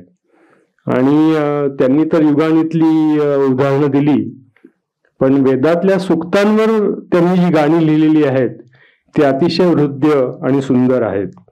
म्हणजे वेदांमध्ये जी पहिलीच ओळ आहे की ओम अग्निमळे पुरोहितम यज्ञस्य देवमृत्युजम होतारम रत्नधातमम, त्याच्यावर खैऱ्यांनी ज्या 4 ओळी लिहिल्या आहेत, अग्नि देवासमी वाणी यज्ञाचा तो पुरोहित होता रत्न विराजित, अग्नी जुन्या ऋषींनी अन वाणावा नौख्यांनीही आणि देवांसी तो इथे. म्हणजे आधी ज्या ओळी मी म्हटल्या त्या आपल्याला ज्यांना संस्कृत समजतं त्यांनाच कळेल, पण आता मी जे मराठीत म्हणलं हे आपल्याला कळून खरोखर त्या प्रार्थनेचा अर्थ काय आहे तो आपल्याला लक्षात येईल. भाऊंचं मराठी भाषा विज्ञानाला झालेलं मुख्य योगदान म्हणजे मराठी आणि तमिळ या 2 भाषा एकमेकींशी जोडलेल्या आहेत हा त्यांनी दृष्टिकोन दिलेला आहे. आणि त्यांचा द्रविड महाराष्ट्र, मराठी भाषेचं मूळ आणि अडगुलं मडगुलं या पुस्तकातून ही भूमिका सविस्तरपणे मांडलेली आहे. द्रविड महाराष्ट्र हा ग्रंथ 1977 साली, मराठी भाषेचं मूळ 1979 साली, तर अडगुलं मडगुलं हे 1981 साली प्रसिद्ध झालेलं आहे. म्हणजे हे ग्रंथ प्रकाशित होऊन जवळजवळ 40-45 वर्ष झालेली आहेत. आणि अडगुलं मडगुलं ही लेखमाला 77-78 साली साधनामधून क्रमशः प्रसिद्ध झालेली आहे. द्रविड महाराष्ट्राची पहिली आवृत्ती साधनातर्फे निघाली होती आणि आज हा समारंभ सुद्धा साधना प्रकाशनातर्फे होतोय. याच्यामध्ये अतिशय सुंदर अशी ऐतिहासिक सुसंगती आहे. म्हणून साधनाचे जे आधीचे संपादक होते यदुनाथ थत्ते, वसंत बापट, नरेंद्र दाभोलकर, त्यांचीच परंपरा हे विनोद शिरसाट पुढे चालवत आहेत ही अतिशय उल्लेखनीय गोष्ट आहे. आणि त्याच्यातही आजच्या युगाला धरून जी गोष्ट त्यांनी सांगितली की त्यांची 18-20 पुस्तकं ही ई बुकात साधना प्रकाशित करत आहे, ही सुद्धा अत्यंत महत्वाची गोष्ट आहे. तर साधनाचे सर्व ट्रस्टी आणि मंडळी जी इथे बसलेली आहेत त्यांच्या दृष्टीने ही खरोखर अभिमानाची गोष्ट आहे की जे सुरुवातीला 40-45 वर्षापूर्वी जे केलं तेच आता आणखीन नव्या जोमाने ते करतात. शिवाय ग्रंथसखा या संस्थेनी खैरे यांचा जो अतिशय निगुतीने वाढवलेला ग्रंथ संग्रह होता, तो सांभाळण्याची तर जबाबदारी घेतलीच आहे. आणि आत्ताच श्याम जोशींनी सांगितल्याप्रमाणे अध्यासन नावाची एक वेगळ्या प्रकारची कल्पना आता ती प्रत्यक्षात कशी आणायची याचा ते विचार करतायत. तर आता मराठी आणि तमिळ यांचा संबंध जो खैरेंनी सांगितलेला आहे, त्यात त्यांचं महत्वाचा मुद्दा असा आहे की मराठीचा गाभा हा तमिळाईनी बनलेला आहे. आणि त्याची असंख्य उदाहरणं त्यांनी आपल्या पुस्तकात दिलेली आहेत. मी त्यातली 2-3च फक्त आपल्याला सांगतो, म्हणजे त्याचा अन्वयार्थ लक्षात येईल. आपल्याकडे मराठीत एक म्हण आहे, चोरावर मोर. आता तुमच्यापैकी अनेकांनी ही म्हण वेगवेगळ्या वेळी वापरली असेल, पण याचा अर्थ काय? चोरावर मोर कसा काय बसला? कोण चोर होता? त्याच्यावर मोर कसा बसला? याचा उलगडा आपण मराठी कितीही वाचलं तरी आपल्याला होणार नाही. त्याचा उलगडा अगदी साधा आहे की तमिळ भाषेत चोर म्हणजे भात, म्हणजे भात तर मागतोच आणि मोर म्हणजे ताक. भात तर मागतो ते शिवाय ताक मागतोय, त्याला म्हणतात चोरावर मोर. आता तुमच्यापैकी अनेकांना लक्षात आलं असेल की अरे ही काय वेगळीच गंमत आहे ही. आता अडगुलं मडगुलं ह्याच्यातली गंमत त्यांनी विस्तृत सांगितलेली आहे की आपण सर्वजण अडगुलं मडगुलं हे बालगीत म्हणतो, पण त्याच्यामधून काय जो अर्थ आहे तो त्या पुस्तकात विशद केलेला आहे. किंवा दुसरं, आपल्याकडे खेडेगावामध्ये आंघोळ्या पांघोळ्या झाल्या का असं म्हणायची पद्धत आहे. आता जे जुने लोक आहेत त्यांच्या आठवणीत हा असेल की आंघोळ्या पांघोळ्या झाल्या आणि मग आता आम्ही निघालो असं म्हणतात. तर यातला असं का म्हणतात आंघोळ्या पांघोळ्या?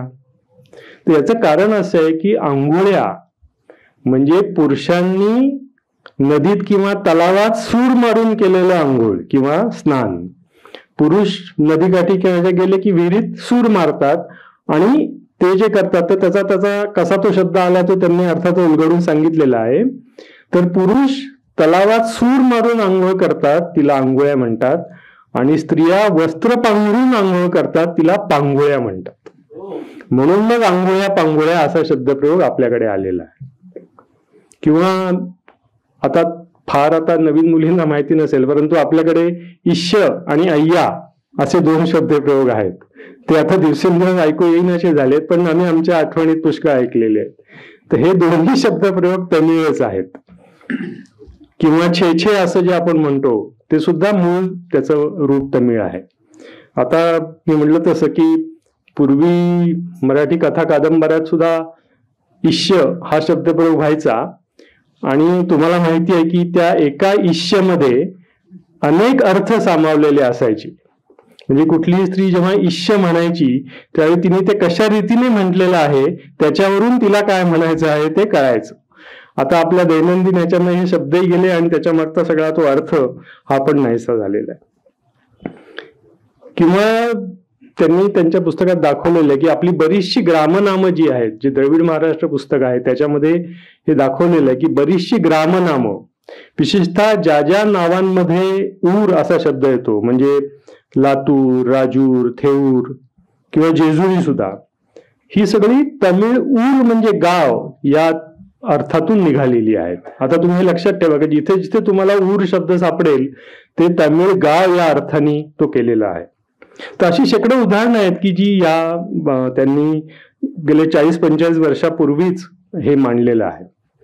आणि केवळ ही उदाहरणं देऊन किंवा केवळ हे नामसाधर्म्य आहे किंवा असं साम्य आहे असं सांगून ते थांबलेले नाही, तर याच्यामधून त्यांनी त्यांचा प्रसिद्ध असा संमत सिद्धांत, म्हणजे संस्कृत मराठी तमिळ यांचा सेतुबंधाचा जो सिद्धांत किंवा त्याला ते मानव म्हणतात, हायपोथेसिस म्हणतात, तो त्याच्यातून पुढे मांडलेला आहे. आता तो सगळं मानव कसं आहे ते तुम्ही त्यांची पुस्तकं पाहाल त्यावेळी तुम्हाला कळेलच. पण त्याचा सर्वात मोठा भाषा विज्ञानाला झालेला उपयोग म्हणजे अशा तऱ्हेने जर भाषांचा तुलनात्मक अभ्यास केला तर मग भारतीय भाषांबद्दलच्या ज्या अनेक गूढ प्रश्न आहेत किंवा अनेक कोडी आहेत ती सोडवायला मदत होईल. आणि म्हणून असा संबंध किंवा तुलनात्मक शोध जो मराठी आणि तमिळमध्ये घेतला तसा जर आपण इतर भारतीय भाषांमध्ये घेतला, म्हणजे भिली, गोंडुई, तुळू, संथाली, अवधी, जोनपुरी, मारवाडी, तर मग वरकरणी भिन्न भासणाऱ्या भाषांमध्येही एकात्मता कशी आहे हे आपल्या लक्षात येईल. तर दुर्दैवाने तसा शोध कुणी घेतलेला नाहीये आणि त्यामुळे जी एक रूढ कल्पना भारतामध्ये पहिल्यापासून बसलेली आहे की भाषांची कुळं असतात आणि भारतात 4 भाषिक कुळं मानतात आणि त्या भाषांची कुळं म्हणजे जणू काही लोकांचीच कुळं आहेत. म्हणजे जसं त्याच्यात एक कुळ भारत आर्य भाषेचं, एक द्रविड भाषेचं, एक मुंडा भाषेचं, एक तिबेटो बर्मीज भाषेचं असं मानलं जातं आणि असं एक मानण्याची पद्धत त्यामुळे पडली आणि सगळा भारत त्याचा शिकार किंवा भारतावर ते सगळं दडपण आलं की भाषांची कुळं म्हणजे लोकांची पण कुळं आहेत, म्हणजे भाषा वेगळ्या आहेत त्या अर्थी लोक पण ते वेगवेगळे असतील अशी एक गैरसमजूत भारतामध्ये झाली. तर ती जी सगळी मोठी गैरसमजूत होती किंवा भाषा विज्ञानाचा हा सगळा जो मोहरा होता तो विश्वनाथ खैरे यांनी आपल्या संशोधनांनी पूर्णपणे वेगळ्या रीतीने फिरवला आणि हे त्यांचं फार मोठं सांस्कृतिक योगदान भारताच्या इतिहासाला झालेलं आहे. अर्थात केवळ एवढं भाषा विषयकच संशोधन करून ते थांबलेले नाहीयेत, तर दैवत कथा, मिथ्यकथा, सांस्कृतिक इतिहास, लोकसंस्कृती या विषयावर सुद्धा त्यांनी जवळजवळ 2000हून जास्त पानांचा मजकूर तयार केलेला आहे. आता मला स्वतःला त्यांचं मिथ्यकांबद्दलचं जे वर्णन आहे ते फार आवडतं. विशेषतः त्यांनी जे दाखवून दिलंय की हनुमान किंवा मारुती, आपल्याला वाटतं की मारुती हा रामाचा सेवक आणि तो बलाची देवता आणि वगैरे वगैरे, पण हनुमान हे खरं म्हणजे धूमकेतूवरचं रूपक आहे. जो धूमकेतू, विशेषतः हॅलेचा धूमकेतू जो 76 वर्षांनी येतो, त्या धूमकेतूवरचं रूपक हे मरुत, ज्या मारुतीचा वडील म्हणला जातो, त्याच्यातून सांगितलेलं आहे. आता तुम्ही जर आपण जे भीमरूपी स्तोत्र म्हणतो ते जर नीट पाहिलं तर तुमच्या असं लक्षात येईल की रामदासांना सुद्धा याची जाणीव आहे की हे मुळात धूमकेतूवरचं रूपक आहे. त्यामुळे त्याच्यामधले सगळं जे वर्णन आहे की अणुपासून ब्रह्मांडा एवढा होत जात असे किंवा ब्रह्मांडा भोवती वेढे वज्रपुच्छे करू शके किंवा आरक्त देखिले डोळा ग्रासिले सूर्यमंडळ, हे सगळं धूमकेतूचं वर्णन आहे. पण आपण त्या दृष्टीने त्याच्याकडे बघत नाही, आपण फक्त त्याला शनिवारी नारळ फोडण्यासाठी म्हणून त्याचा उपयोग करतो. पण खरं तर या मिथ्य कथांमधून एक मोठा सांस्कृतिक इतिहास हा त्याच्यातून तयार होत असतो. आणि आम्ही त्यांच्याशी बोलताना ते म्हणायचे की पूर्वीच्या काळी लोक जेव्हा राहत होते तेव्हा संध्याकाळ झाली, रात्र पडली की त्यांना आकाशाशिवाय दुसरं काही दिसायचंच नाही. 7 वाजता सगळं ते आकाश चमचम करायला लागायचं. आणि आकाशाची गंमत अशी आहे की दिवसा आकाशात काहीच दिसत नाही, रात्र पडली कीच आकाश दिसायला लागतं. त्यामुळे आकाशातली सगळी जी मौज आहे ती रात्रीच दिसायला लागते आणि त्या आकाशाचं निरीक्षण त्यावेळेचे लोक करत राहिले आणि आकाशामध्ये ज्या काही घडामोडी घडत होत्या त्यांच्याकडेच दृष्टी त्यांची लागून राहिली आणि त्याच्यातून मग निरनिराळी मिथ्यकं, निरनिराळ्या गोष्टी या तयार झालेल्या आहेत. आणि त्यांच्याबरोबर एकदा आम्हाला, मी आणि माझा मुलगा आणि ते असे वेताळ टेकडीवर गेलो होतो, कारण त्यांचा जो म्हातोबा हा जो प्रसिद्ध निबंध आहे त्याचा शोध घेण्याकरता, आणि तेही रूपक त्यांनी इतकं सुंदर रीतीने सांगितलेलं आहे. आणि त्यातली गंमत अशी आहे की ते रूपक तर सगळ्या जगभर आहे, कृत्तिका आणि त्याच्यामधून तो व्याध आणि सगळ्या गोष्टी, परंतु गंमत अशी की आपल्या इथलं कोथरूड, हिंजवडी, वारजे हे जे सगळा परिसर आहे त्या परिसरावर सुद्धा त्याची छाया आहे आणि आपल्या इथल्या लोकजीवनामध्ये सुद्धा तशा तऱ्हेच्या कथा निर्माण झालेल्या आहेत. तर तो म्हातोबाचं देऊळ आजही आपल्या टेकडीवर आपल्याला बघायला मिळतं. तो खाली सुद्धा आहे आणि टेकडीवर सुद्धा आहे. तर तो माटू म्हणजे बैल, आणि हे तमिळ मधला माटू शब्द आहे तो, आणि तो शब्द कसा आणि त्याचं सगळं रूपक झालं हे त्यांनी फार सुंदर रीतीने वर्णन करून सांगितलेलं. आता खरा जो मुख्य मुद्दा या सगळ्या ह्याच्यातून येतो आणि त्याची प्रासंगिकता जर आपण म्हणलं तर सर्वसामान्यपणे आपली सगळ्यांची समजूत किंवा आपल्याला अशी समजूत करून देण्यात आलेली आहे की संस्कृत ही एक मुख्य भाषा आहे आणि संस्कृत मधून बाकी सगळ्या भाषा निर्माण झालेल्या आहेत. आणि आपल्या सगळ्या भारतातल्या सगळ्या लोकांची जणू काही हीच समजूत आहे की संस्कृत पासून अपभ्रंश होऊन स्थानिक भाषा निघालेल्या आहेत. तर खैरे यांनी सज्जड पुरावा देऊन दाखवलेला आहे की संस्कृत पासून स्थानिक भाषा निघालेल्या नसून या भाषांपासून उद्भवंश होऊन म्हणजे त्याच्यावर संस्कार होऊन संस्कृत निघालेली आहे. आणि हे कोणाही माणसाला हे पटण्यासारखं आहे. कारण कुठेही लोक आधी राहत असतात, सर्वसामान्य लोक आधी राहत असतात, ते त्यांच्या भोवतीचं पाणी, झाडं, डोंगर, नद्या, आकाश, सूर्य, चंद्र हे पाहत असतात आणि त्याला नावं देत असतात. आता कुठलेही लोक, मग ते आदिवासी असतील किंवा शेतकरी असतील, हे कोणीतरी संस्कृत पंडित येण्याची वाट नाही बघत की माझ्यासमोर पाणी दिसतंय तर मी याला काय म्हणू, थांबा तो एक संस्कृत पंडित येईल, मग तो नाव सांगेल आणि मग आम्ही त्याचा अपभ्रंश करून घेऊ. असं होऊ शकत नाही. तर जगामध्ये असंच झालेलं आहे की लोक राहत होते आणि लोक या सगळ्या गोष्टी वापरत होते आणि त्याच्यातून आपली भाषा निर्माण करत होते आणि त्याच्यातून मग संस्कारित होऊन संस्कृत ही भाषा निर्माण झालेली आहे. त्यामुळे जी पहिली मोठी गैरसमजूत आपल्या देशामध्ये पसरलेली आहे ती दूर करण्याचं मोठं काम याच्यात त्यांनी केलेलं आहे की संस्कृत ही एक संस्कारित भाषा आहे. किंबहुना संस्कृत ही एक कृत्रिम भाषा आहे, ती मुद्दाम बनवलेली भाषा आहे आणि ती एका विशिष्ट उपयोगासाठी त्या ठिकाणच्या लोकांनी ही बनवलेली आहे. आणि कोशकार डॉक्टर केतकर यांनी सुद्धा असं प्रतिपादन केलेलं आहे की ठिकठिकाणच्या प्राकृतांपासून संस्कृत तयार झाली आणि मुख्य म्हणजे ती हळूहळू तयार झाली. हे तर कुणी माणूस जो याचं किमान अध्ययन करत असेल त्याला समजेल. आता ऋग्वेदाचं संकलन ज्या काशीनाथ शास्त्री चित्राव यांनी केलेलं आहे त्यांनी त्याच्या पहिल्या पानावरच लिहिलेलं आहे की हे जे ऋग्वेद म्हणून जे काही आहे त्याची रचना म्हणजे पहिलं मंडळ ते शेवटचं मंडळ हे किमान 2000 वर्षाच्या कालावधीत झालं असेल. म्हणजे ऋग्वेद म्हणजे दुसरं तिसरं काही नसून कलेक्शन ऑफ पोएम्स आहे किंवा एक तऱ्हेच्या कवितांचा सेट आहे. तो कवितांचे वेचे आहेत ते.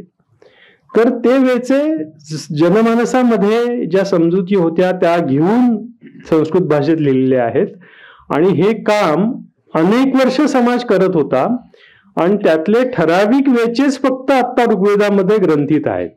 म्हणजे समजा आपण आपल्यासमोर असा प्रश्न केला की 1960 नंतरची मराठी कविता आपल्याला संकलित करायची आहे तर मग आपण घेऊ की नाही. त्याच्यामध्ये मग आपण मर्ढेकरांची घेऊ, नारायण सुर्व्यांची घेऊ, मग कोणी म्हणेल अरे याच्यात स्त्री कवयित्रींचं नाहीये मग त्यांची घेऊ, कोणी म्हणेल दलितांचं नाहीये मग त्यांचं घेऊ. असं करून आपण एक कवितांचा वेचा तयार करू. तसंच ऋग्वेदाच्या बाबतीत झालेलं आहे. आणि अशा मोठ्या कालावधीत मोठ्या भूभागावर पसरलेल्या ज्या लोकसमजुती आणि होत्या त्याच्यातून हा मुद्दाम ऋग्वेद एका विशिष्ट उपयोगासाठी सिद्ध केलेला आहे. त्यामुळे संस्कृत ही कृत्रिम भाषा आहे, ती नैसर्गिक भाषा नाहीये हे आपण सगळ्यांनी लक्षात ठेवलं पाहिजे. आता आम्ही आजोळी जायचो आणि त्यावेळी तिथल्या मुलांशी खेळायचा प्रसंग यायचा तर त्यात मोठ्या मुली असायच्या तर त्यावेळी त्या एक वेगळी भाषा बोलायच्या. चतो चलगामू चरखासा ज्याच्याकडे मग चकतोप चेहया.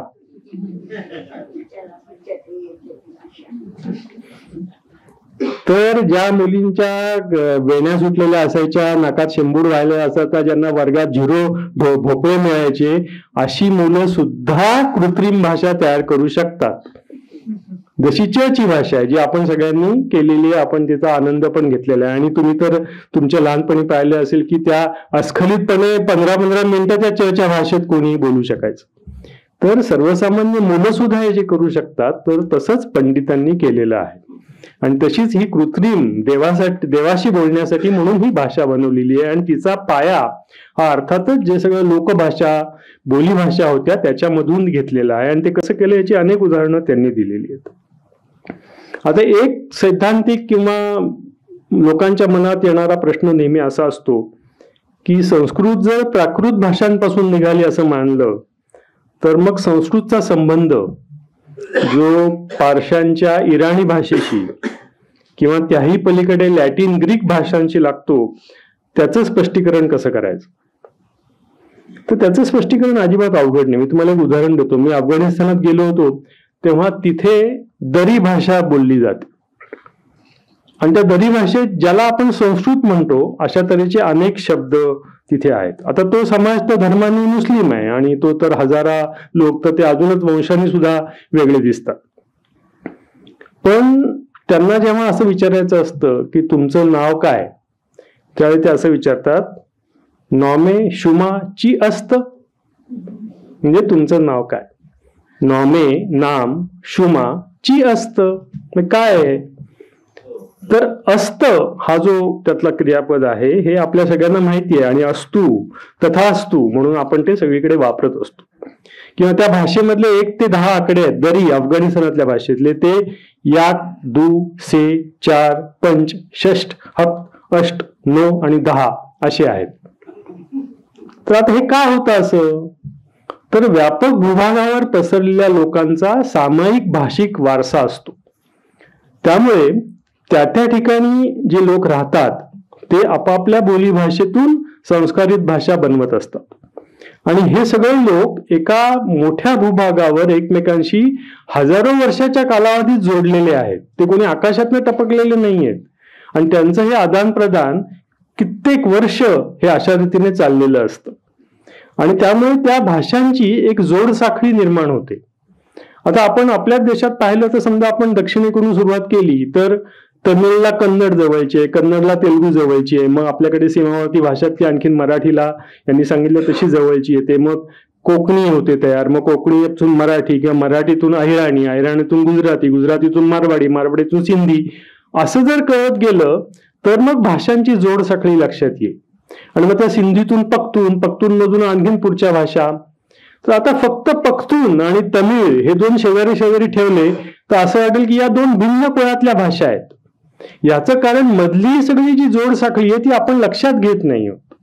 तर ती जर लक्षात घेतली तर लक्षात येईल की अशी काही भाषांची कुळं असतात असं नाहीये. ते फक्त भाषा वैज्ञानिकांनी सोयीसाठी केलेलं आहे. लोक भाषा बोलत असतात, लोक भाषांचं आदान प्रदान करत असतात, आणि काही काही वेळा समाजातले धुरीण म्हणजे व्याकरणकार तिची एका वेगळ्या तऱ्हेने रचना करतात. ते त्याला व्याकरणाचा आधार देतात आणि त्या भाषेचं एक नवीन रूप हे ते तयार करत असतात. म्हणजे मग इराणमध्ये काय झालेलं आहे, तर इराणमधले लोक जी प्राकृत बोलत असतील त्याच्यातून एक संस्कारित भाषा जी त्यांच्या झेंद अवस्थामध्ये आपल्याला बघायला मिळते तशी त्यांनी केलेली आहे. म्हणजे त्यांच्या दृष्टीने ती संस्कृत आहे. आता इथे संस्कृत पंडित असतील तरी सुद्धा त्यांना झेंद अवस्था तसा वाचता येणार नाही, कारण ती संस्कृत बदललेली आहे, कारण तिथल्या लोकांनी ती बनवली आहे. जसं आपल्या लोकांनी आपल्याकडे संस्कृत बनवली तशी इराणमधल्या लोकांनी सुद्धा झेंद अवस्थामध्ये एक वेगळी संस्कृत बनवलेली आहे. तर त्यामुळे जेव्हा भारत भूखंडामध्ये मोठ्या कालावधीमध्ये अशा तऱ्हेचं आदान प्रदान झालं त्यावेळी त्या लोकांनी आपापल्या भाषा एकमेकांना देऊन त्याची एक रचना भारतीय उपखंडामध्ये केलेली आहे. आणि ते समजून घ्यायचं असेल तर आपल्याला निव्वळ भाषा विज्ञान बघून चालत नाही, तर त्याच्यासोबत मानवशास्त्र, पुरातत्वशास्त्र एवढंच नाही तर आपला जनुकीय इतिहास आपल्याला त्यासाठी बघायला पाहिजे. तर त्याचं मी थोडक्यात दिग्दर्शन करतो, आणि म्हणजे खैरे जे म्हणतायत त्याला आधुनिक जनुक विज्ञानाचा आणि मानव विज्ञानाचा कसा आधार आहे ते आपल्या लक्षात येईल. तर आता बहुतेकांना एवढं माहित असेल की आत्ताचं जे ज्ञान आहे त्याच्यावरून आज जो मनुष्य आपण म्हणतो होमोसेपियन्स तो आफ्रिका खंडात तयार झाला, आफ्रिका खंडाच्या उत्तर पूर्व भागात, आणि तो तिथून मग जगभर पसरलेला असं आत्ताच्या ज्ञानावरून आपल्याला दिसतं. आणि साधारणपणे 65 ते 70 हजार वर्षापूर्वी ही प्रक्रिया घडली, आणि तिथून तो जो होमोसेपियन्स बाहेर पडला तो नंतर सगळ्या जगभर पसरला. त्याच्यामध्ये त्याच्या त्या स्थलांतरामध्ये त्याच्यामध्ये उत्परिवर्तन म्युटेशन्स झाली, त्याच्या अनेक ठिकाणी सरमिसळ झाली, वातावरणाच्या बदलामुळे त्याचं रंगरूप बदललं. असं करत करत पृथ्वीवरची जी सगळी माणसं आहेत ती त्याच्यातून तयार झाली.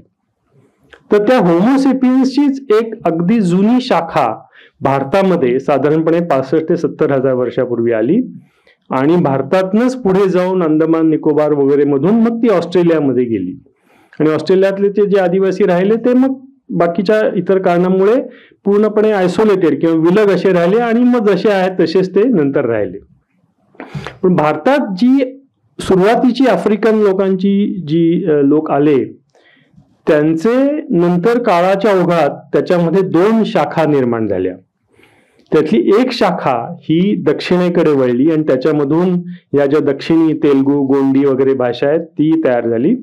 आणि दुसरी शाखा ही उत्तर मध्य भारतात ज्याला मुंडा भाषा म्हणतात त्यांच्यामध्ये वळली, आणि तिथून मग आपल्या नॉर्थ ईस्ट म्हणजे त्या प्रदेशातून मग कंबोडिया वगैरे खमेर भाषा ज्या आहेत तिकडे त्यांची वळली. तर आता असं झालं नाही की 65-70 हजार वर्षापूर्वी काही माणसं आली आणि नंतर कुठलीच माणसं आली नाहीत. तर याचा अर्थ असा की तेव्हापासून माणसं सतत येत राहिली आणि सतत नवीन नवीन माणसं नवीन नवीन त्यांच्या संस्कृती घेऊन आपल्याकडे येत राहिली. आणि आता शास्त्रज्ञांनी असे अंदाज केलेले आहेत की ज्याला मध्याश्म युग म्हणतात, म्हणजे मेसोलिथिक पिरियड, तो साधारणपणे 20 ते 25 हजार वर्षापूर्वीचा. तर त्या मध्याश्म युगातली आदिवासी वस्ती ही सर्व भारतभर पसरलेली होती. म्हणजे 25, आणि त्याच्यात असा अंदाज आहे की साधारण 20,000 वर्षापूर्वी सुद्धा भारत हा जगाच्या तुलनेत एक जास्त लोकसंख्या असलेला प्रदेश होता. म्हणजे आजच भारत केवळ लोकसंख्येने जास्त आहे असं नाहीये. तर 20,000 वर्षापूर्वी सुद्धा अशीच परिस्थिती होती, कारण भारत हा एक अत्यंत अनुकूल असं हवामान भारतात होतं. त्यामुळे भारतात अशा तऱ्हेचे लोक सदैव येत राहिलेले आहेत. आणि म्हणून हे जे सर्वात आधी लोक जे आले त्यांच्या या भाषा त्यांनी इथे तयार केल्या. कारण एवढ्या मोठ्या प्रमाणाची स्थलांतर करणं, शिकार करणं, मासेमारी करणं हे भाषा असल्याशिवाय तर शक्यच नाही. त्यामुळे ते सगळे जे लोक आले त्यांनी काहीतरी भाषा ते वापरत होते आणि त्या भाषांवर निरनिराळ्या इतर लोकांचं आरोपण होऊन, इतर भाषांचं आरोपण होऊन आज भारतीय भाषांचा हा जो पट आहे हा तयार झालेला आहे. म्हणजे त्यातला मुख्य मुद्दा असा की जर आपल्याला खरोखर भाषा, मानवशास्त्र, भारतातलं भारतविद्या यांचा जर अदमास घ्यायचा असेल तर आपल्याला इतक्या लांबचा इतिहास पाहायला पाहिजे आणि तो सुद्धा इतक्या लांबच्या भूभागावर पाहायला पाहिजे. म्हणजे कुठपासून ते लोक आलेले आहेत, ते फार इजिप्तपासून इकडे आलेले आहेत. तर इजिप्त पासून ब्रह्मदेश पर्यंतचा एवढा भूभाग तुमच्या डोळ्यासमोर कायम पाहिजे. आणि तुम्हाला खरोखर काही अंदाज बांधायचे असतील तर 20-25 हजार वर्षांचा विचार करायला पाहिजे. एवढी तुमची हिंमत असेल तर मग तुम्ही इथल्या भाषिक जीवनाविषयी किंवा इथल्या लोक जीवनाविषयी काही ना काही अंदाज करा. आता भाषाशास्त्राच्या दृष्टिकोनातून भाषांकडे बघणं आणि आस्वाद घेणं ही एक गोष्ट आहे, पण खरी आता चिंतेची गोष्ट निर्माण झाली आहे की राजनीतीच्या दृष्टिकोनातून संस्कृतकडे बघायला लागले आहेत. ही खरं भारतापुढची आत्ता मोठी समस्या झालेली. कारण राजकारणी लोक संस्कृतचं आता राजकारण करायला लागलेले आहेत आणि जे अभिजन गट असतात ते त्या माध्यमातून आपलं प्रभुत्व सगळ्या समाजावर लादण्याचा प्रयत्न करत असतात. आता महाराष्ट्राच्या राज्यपालांनी मध्यंतरी असं वक्तव्य केलं होतं की 2047 पर्यंत संस्कृत ही भारताची प्रधान भाषा करायची आहे. आणि 2047 हा आकडा काही योगायोगाने आलेला नाही. 1947 ते 2047 म्हणजे काही लोकांची अशी भूमिका आहे की 100 वर्षात भारतात संस्कृत ही आता प्रधान भाषा करायची. आणि ह्याचा परिणाम मग सर्वच लोकांच्या मनोभूमिकांवर होतो. आता पुण्यामध्ये एक अग्रगण्य प्रकाशन गृह आहे की जे अग्रेसिव्ह मार्केटिंगसाठी फार प्रसिद्ध आहे. तर त्यांच्या हाऊस जर्नलमध्ये मध्यंतरी असं आवाहन केलेलं होतं की आता जी जनगणना होईल, जी 21 साली झाली नाही ती आता होणार आहे, तर त्या जनगणनेमध्ये सर्वांनी आपली मातृभाषा मराठी न लावता संस्कृत लावावी. आता जर हे झालं तर मग ज्ञानेश्वर तुकारामांचं आयुष्य फुकटच गेले. मग कशासाठी एवढा झगडा केला? मग ज्ञानेश्वर कशाला म्हणाले की अमृता तेही पैजा जिंके अशी भाषा मिळवीन? तुकाराम कशाला असे म्हणले की वेदांचा अर्थ आमासीचे ठावा? हे सगळे वायाच गेले. सगळी मराठीच वाया गेली. मराठीमध्ये जे काही सगळं आम्ही केलं हे सगळं वायाच गेलं. तर मराठी लोकांना असं सांगितलं की आता संस्कृत आपली मातृभाषा लावा. तर अशा तऱ्हेचे प्रयत्न, अशा तऱ्हेचं राजकारण हे अत्यंत हेतुपुरस्सर व्हायला लागलेलं आहे.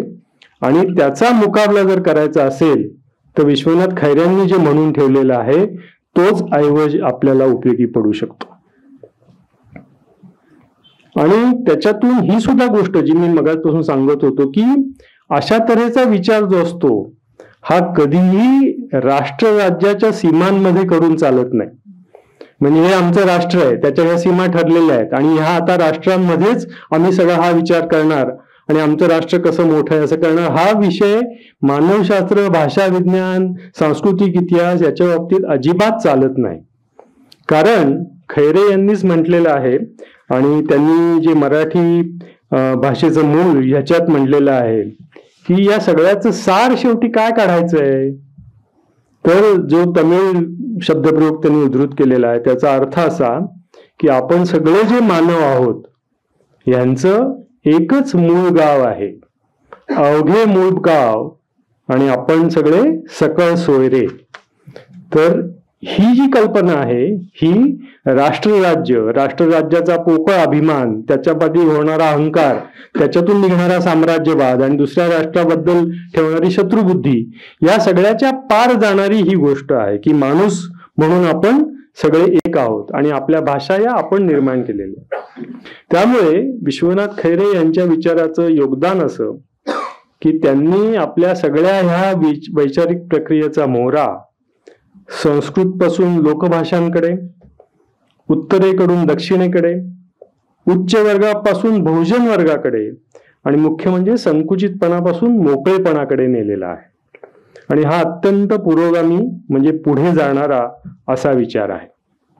आता याच्यावर खरं तर बोलण्यासारखं पुष्कळ आहे आणि आपण अभिष्ट चिंतनासाठी आलोय तर ते बोलणं जरुरी होईल, परंतु वेळेची मर्यादा लक्षात घेऊन मी फक्त 2-3 गोष्टींचाच उल्लेख करून याचा समारोप करतो. तर सर्वात पहिल्यांदा म्हणजे त्यांनी अत्यंत ठासून सांगितलेलं आहे की ही जी काही भाषा आपण बोलतो ती अडाण्याचीच असते आणि अडाणी लोकच त्या भाषेचं जतन करतात. आता तिथे जो तो अडाणी शब्द वापरतात तो रूढ अर्थाने आपण घेतो तो शब्द नाहीये. तर सर्वसामान्य लोक जे बोलतात, सर्वसामान्य लोक जी भाषा जपतात त्याच्यामधून भाषेचं जतन होत असतं आणि आत्ताच्या महाराष्ट्रामध्ये तर ती गोष्ट अत्यंत खरी आहे. आपल्याला माहिती की आपण जे आपल्यातले जे उच्चवर्णीय उच्चवर्गीय लोक आहोत त्यांनी मराठीचा कधीच त्याग केलेला आहे. ज्या क्षणी आपण आपली मुलं इंग्रजी माध्यमात घालायला लागलो त्या क्षणी आपण मराठीला सोडून दिलेलं आहे. आणि माझे मित्र मिलिंद मालशे याच्यानंतर आणखीन भाष्य त्याच्या पुढे करतील की कशा रीतीने आपणच उच्चवर्गीय लोकांनी, उच्चवर्णीय लोकांनी आपली भाषा सोडून दिलेली आहे आणि त्याची सगळी जबाबदारी आता अडाणी लोकांवरच ओढलेली आहे की मराठी भाषा जतन करायची असेल तर, बाकीच्यांनी तर सोडूनच दिली. त्यामुळे भाषेची ओळख हीच खरं तर त्या समाजाच्या संस्कृतीची ओळख असते आणि ती गोष्ट आपल्याला आधी लक्षात घेतली पाहिजे.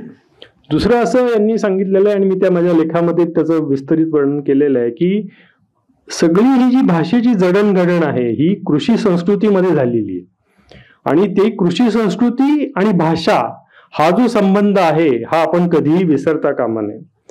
कारण खैऱ्यांनी म्हटलेलं आहे की अन्न पिकवणारी जी संस्कृती असते तीच भाषा पिकवणारी पहिली संस्कृती असते. कारण तुम्हाला माहिती की सगळं लहान मूल जन्माला आलं की पहिल्यांदा मम असं करतं कारण त्याला ते अन्न पाहिजे असतं आणि ते मम देणारी ती आम्मा, अशा रीतीने त्याचा आईचा संबंध येतो आणि तसाच भाषिक मातेशी संबंध यायला लागतो. त्यामुळे तो सगळा ऐवज जर आपल्यातून निघून जायला लागला तर मग आपली भाषा सुद्धा त्याच्याबरोबर जाईल. आणि तिसरं आणि शेवटचं वैशिष्ट्य मला असं वाटतं की तो खैऱ्यांचा विचार हा अतिशय स्त्री केंद्री विचार आहे. कारण हे सगळं भाषांचं जे जतन झालेलं आहे हे सगळं स्त्रियांनी केलेलं आहे. किंबहुना स्त्रियांच्या अस्तित्वाचा हा सगळा आधार, कारण पूर्वी आपल्याला माहिती आहे की स्त्रियांना शिक्षणाची सोय नव्हती आणि रूढ अर्थाने शिक्षण घ्यायच्या नाहीत, पण तरी सुद्धा स्त्रिया ज्या तऱ्हेने भाषा जतन करायच्या आपल्या गाण्यातून, ओव्यांमधून, त्यामधून भाषिक आविष्कार हा सगळा त्यांच्यामधून केला जायचा. आणि ही जी गोष्ट आहे की स्त्रिया मूळच्या, स्त्रिया आधीच्या, ह्या धारणेला सुद्धा आधुनिक जनुकीय विज्ञानाने पाठिंबा दिलेला आहे. तर आता सगळ्या जगाचे जे जनुकीय म्हणजे जेनेटिक्स मधले संशोधन होतंय तर तसं भारतामध्ये पण संशोधन झालेलं आहे. मी आधी म्हटल्याप्रमाणे साधारण 65,000-70,000 वर्षापासून भारतात माणूस येऊन राहायला लागला. तर आताचं जे जनुकीय संशोधन झालेलं आहे त्याच्यातून असं दिसतं की भारतातल्या 70 ते 90% स्त्रियांमध्ये त्या आदिम लोकांची जनुकं मिळालेली आहेत. म्हणजे ती जी आफ्रिकेतून आलेली सगळी आपले पूर्वज होते, त्या पूर्वजांचे जनुक हे भारतातल्या स्त्रियांमध्ये जास्त आहेत, 70 ते 90%. तर केवळ 10 ते 40% पुरुषांमध्येच ती आहेत. याचा अर्थ असा की स्त्रिया ह्या स्थानिक होत्या आणि पुरुष हे जास्त करून बाहेरून आलेले आहेत. म्हणजे प्रत्येक ठिकाणी स्त्रिया ज्या ज्या होत्या, आणि हे सर्व जाती जमाती, सर्व प्रांत, सर्व भाषा, सर्व भूभाग यांच्या बाबत खरं आहे की त्या त्या ठिकाणी ज्या ज्या स्त्रिया आहेत त्यांच्यामध्ये आदिमत्वाचा अंश जास्त आहे, आणि त्या त्या ठिकाणी जे जे पुरुष आहेत ते बाहेरून आलेले, भटके किंवा नंतर आलेले अशा तऱ्हेचे आहेत, असं आधुनिक जनुकीय विज्ञान सिद्ध करतं. त्यामुळे ज्या सगळ्या आपल्याकडे मातृदेवतांच्या परंपरा आहेत, गौरीच्या परंपरा आहेत, ज्या आपल्याकडच्या स्त्रियांनी अतिशय निकराने जपलेल्या आहेत, ते त्यांच्या मातीशी, भूमीशी, या भारतीय मातीशी असलेल्या याची खूण आहे. आणि गौरीचा सण आपण सगळेजण करतच असतो, आणि त्यात आपण सगळ्या तऱ्हेच्या गौरी करतो ना, मातीच्या गौरी करतो, खड्याच्या करतो, मुखवट्याच्या करतो. हे सगळं काय आहे तर त्या स्त्रियांच्या आदिमत्वाची आणि त्यांच्या मूळ स्थानाशी असलेली खूण आहे. त्यामुळे कोणत्याही भूभागातल्या स्त्रियांच्या इच्छा आकांक्षांना समजून घ्यायचं असेल तर त्यांच्या तोंडची भाषा ही बघायला लागते. तर त्यामुळे खैऱ्यांचा हा जो लोकभाषांबद्दलचा आग्रह आहे, हा एक प्रकारे अशा रीतीने स्त्रीवादाचा आग्रह आहे, ज्याला प्रत्येक आपण जेव्हा जेंडर डायमेन्शन बघायला जातो त्यावेळी खैऱ्यांचा हा खरोखर मोठा विचार हा त्याच्यात झालेला आहे. समारोप करताना मी म्हणेन की मराठी भाषेचं मूळ या पुस्तकामध्येच खैऱ्यांनी म्हटलेलं आहे की संस्कृतच्या भाषिक आणि सामाजिक, त्याच्यात आता पुढे राजकीय असं पण लावायला पाहिजे, संस्कृतच्या भाषिक आणि सामाजिक दबावातून मुक्त होऊन मराठी प्रमाण भाषेला मराठी माणसाच्या विकासासाठी समर्थ करण्याकरता बोलींकडून द्यायचा जीवनरस शास्त्रशुद्ध रीतीने पोचवायचा, हे खैरे यांचं जीवन ध्येय राहिलेलं आहे. आणि महात्मा फुले यांची जी इच्छा होती की भारतीय समाज हा 18 धान्यांचं कडबोळं व्हायला पाहिजे एकरस होऊन, तर ती पुरी करण्याकरता त्यांनी आपलं वैचारिक योगदान दिलेलं आहे. पुण्यातील एक नामांकित संस्कृत पंडित कृष्ण अर्जुन वाडकर, ज्यांना अर्जुन वाडकर शास्त्री म्हणून ओळखलं जात होतं, त्यांनी मराठी भाषेचं मूळ याच्या पुस्तक प्रकाशनाच्या वेळी खैऱ्यांबद्दल बोलताना असं उद्गार काढले होते की विल्यम जोन्सनी युरोपीय भाषाशास्त्राच्या बाबतीत जे कार्य केलं त्यासारखं कार्य मराठी भाषाशास्त्राच्या क्षेत्रात करणारा माणूस आज मराठीला मिळालेला आहे.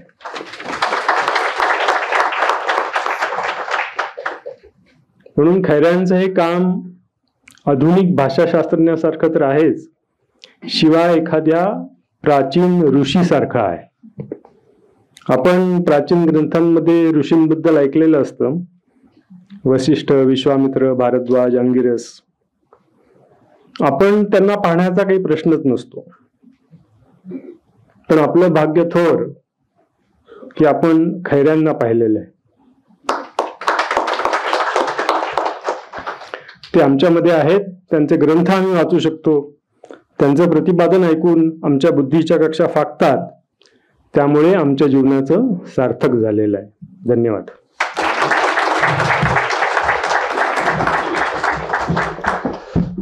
आपण सर्वजण विशेष एकाग्र चित्ताने हे भाषण ऐकत होता, आणि म्हणून एक छोटी पण इंटरेस्टिंग माहिती फक्त मी देतो. बोकील सरांनी सुरुवातीला ज्या सह देशपांडे यांचं स्मरण केलं, आणि तो उल्लेख करताना ते असं म्हणाले की त्यांची आणि आमच्या राजकीय भूमिका किंवा राजकीय मतं वेगळी होती, पण असं म्हणून त्यांनी सहंचं मोठेपण अधोरेखित केलं. बोकील सरांच्या एका पुस्तकाला, खरं तर त्यांचं नॉन फिक्शन प्रकारातलं पहिलं पुस्तक म्हणावं, अशा पुस्तकाला सह देशपांडेंची प्रस्तावना आहे. जनाचे अनुभव पुस्ता या पुस्तकाला, आणि अतिशय विवेचक आणि उत्तम प्रस्तावना आहे. त्यातही त्यांनी असा एकच उल्लेख केलाय की आमच्या विकासाविषयीच्या भूमिका आणि कल्पनामध्ये थोडं अंतर आहे. मात्र पुढे त्यांनी जे विधान केलंय ते खूप महत्वाचं आहे की मिलिंद बोकिलांच्या लेखनाचं वैशिष्ट्य काय आहे, तर समग्रता. तर ही समग्रता तुम्हाला त्याची झलक थोडी आता बघायला मिळालेली असेल, परंतु जरा थोडा हा झाला ट्रेलर, थोडा मोठा सिनेमा पाहायचा असेल तर एक 4.5 तासाचा सिनेमा समग्रता या टायटल खाली तुम्हाला कदाचित बघण्याची संधी आहे. आम्ही गेल्या 2 महिन्यात 7 ते 8 लोकांचे ऐवज या टायटल खाली दीर्घ मुलाखती घेतल्या. त्यातली एक मुलाखत मिलिंद बोकील सरांची घेतली, ती 2 भागात घेतली. त्यांचं ललित साहित्य जवळपास डझनभर पुस्तक आहेत. त्या पुस्तकांना मध्यवर्ती ठेवून रेखा इनामदार साने यांनी 2 तासाची मुलाखत घेतली आणि त्यांचं ललितेतर किंवा ललित वैचारिक नॉन फिक्शन या प्रकारातली डझनभर पुस्तकं आहेत, ती 2.5 तासाची मुलाखत मी घेतलेली आहे. या 2ही मुलाखती व्हिडिओ स्वरूपात उपलब्ध आहेत. पूर्ण काम झालेलं आहे, फक्त एडिटिंग करणं आणि लोकांच्या पर्यंत घेऊन जाणं. तर एप्रिलच्या मध्याला ह्या 2 मुलाखती 4 भागामध्ये प्रसिद्ध होतील आणि अतिशय आखीव रेखीव मुलाखती झालेल्या आहेत. त्यातून समग्रतेचा संपूर्ण सिनेमा तुम्हाला पाहता येईल. थँक्यू.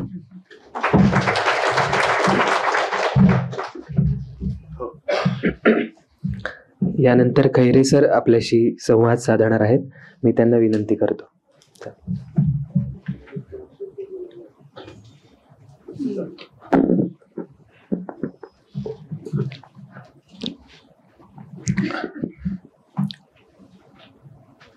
व्यासपीठावरील आणि आपण सर्वजण नमस्कार.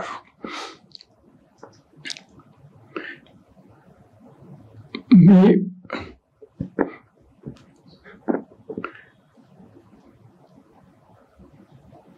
पाचच मिनिटं आहेत आणि तेवढंच बोलणार आहे, कारण मला फक्त आभारच मानायचे आहेत. पहिले साधना परिवाराशी, मी साधनेशी माझा 55 ते 60 पासून संबंध आहे. यदुरांजींशी माझा चांगला संबंध होता. त्यावेळेला 58-59 साली आचार्य विनोबा भावे काश्मीरात आले होते. त्यांच्याबरोबर एक दिवस मी, कारण आमच्या बोगद्यातून त्यांना नेण्याच्या वगैरे कामामुळं त्यांच्याबरोबर होतो आणि त्याच्यावर एक सान्निध लेख लिहिला होता. तर त्याहीपेक्षा मग नंतर जेव्हा हे फार वर्षांनी 72 साली एकलव्य नाटक लिहिलं, तेही त्यांनी छापलं. म्हणजे आणि पुढे मद्रासला माझी बदली झाल्यानंतर तमिळ मराठी याबद्दल जे काही लिहिलं ते अडगुलं मडगुलं या मालेमध्ये साधनेमध्ये छापलं, ते त्यांनी छापलं. ती सगळी कृतज्ञता व्यक्त करणं हे माझं काम आहे. तेवढंच मी याच्यात या माझ्या बोलण्यामध्ये करणार आहे. त्यांच्यानंतर वसंत बापट यांनी सुद्धा रामायणावरती मला लिहायला सांगून ते लेख साधनेमध्ये छापले. त्याशिवाय डॉक्टर बारलिंगे, मेपुरेगे, वसंत पळशीकर याही मंडळींनी या माझ्या लेखनाला प्रकाशित केलं नवभारत मासिकात आणि इतर ठिकाणी. तर ह्या सर्व मंडळींचे मी कृतज्ञता व्यक्त करतो आणि विद्यापीठांमध्ये या विषयाचा अभ्यास होईल अशी आशा करतो. तर ही सारखी फिरतीचे म्हणजे बदल्या होत असल्या कारणानं आपल्याजवळ आपली पुस्तकं पाहिजेत असं वाटून मी पुस्तकं घेत राहिलो. ती सगळी आता वाचकांपर्यंत पोचवणार हे जोशी ग्रंथसखा यांचं काम आहे. त्यांच्याही बद्दल मी आभार त्यांचेही मानतो. आणि त्यांनी जे माझं नाव घालून ज्याची ते रूढ नव्हती, अध्यासन म्हणून जी कल्पना मांडलेली आहे तिच्यामध्ये अभ्यासकांनी या सर्व गोष्टींचा अभ्यास करावा, यातून आणखी पुढे जाता यावं. वकिलांनी ज्या ज्या काही अपेक्षा व्यक्त केल्या तसा सर्व शाखांचा मिळून अभ्यास व्हावा एवढी इच्छा अपेक्षा व्यक्त करतो. आणि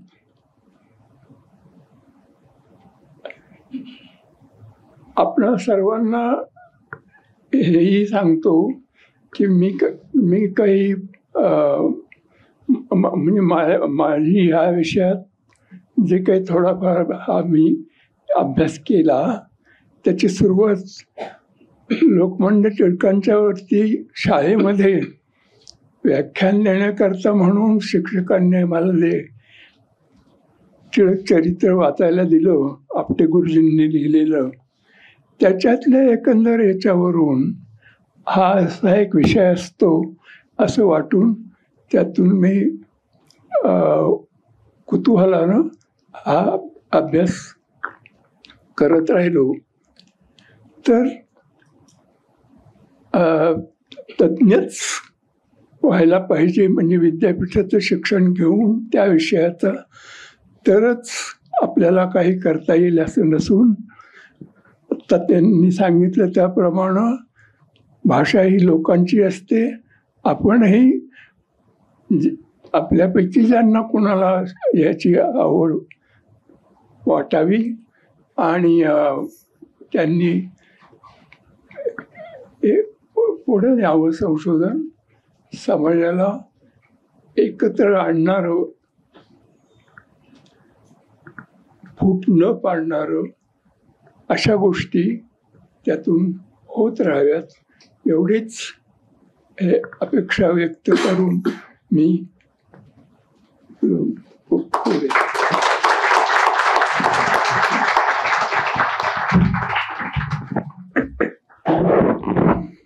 यानंतर आजच्या कार्यक्रमाचा अध्यक्षीय समारोप होणार आहे. आजचे आपले अध्यक्ष मिलिंद मालशे, भाषा विज्ञानाचे अभ्यासक म्हणून त्यांचा आपल्याला परिचय आहे.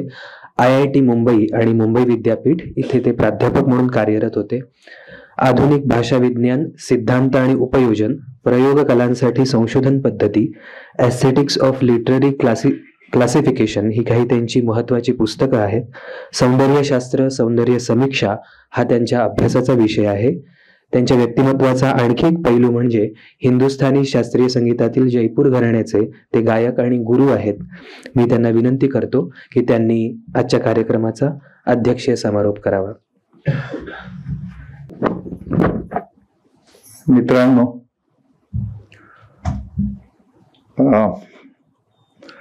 मध्ये एका भाषणात एक भाषण करायची वेळ आली. तिथे मी मराठीविषयी बोलताना असं म्हटलं की आज मराठी ICU मध्ये आहे.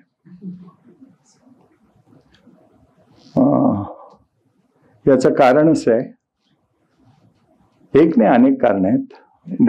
बोकील माझे मित्र मिलिंद बोकीलनी सांगितलं आपणच तिला ICU मध्ये दाखल केलेलं आहे. खरी गोष्ट आहे.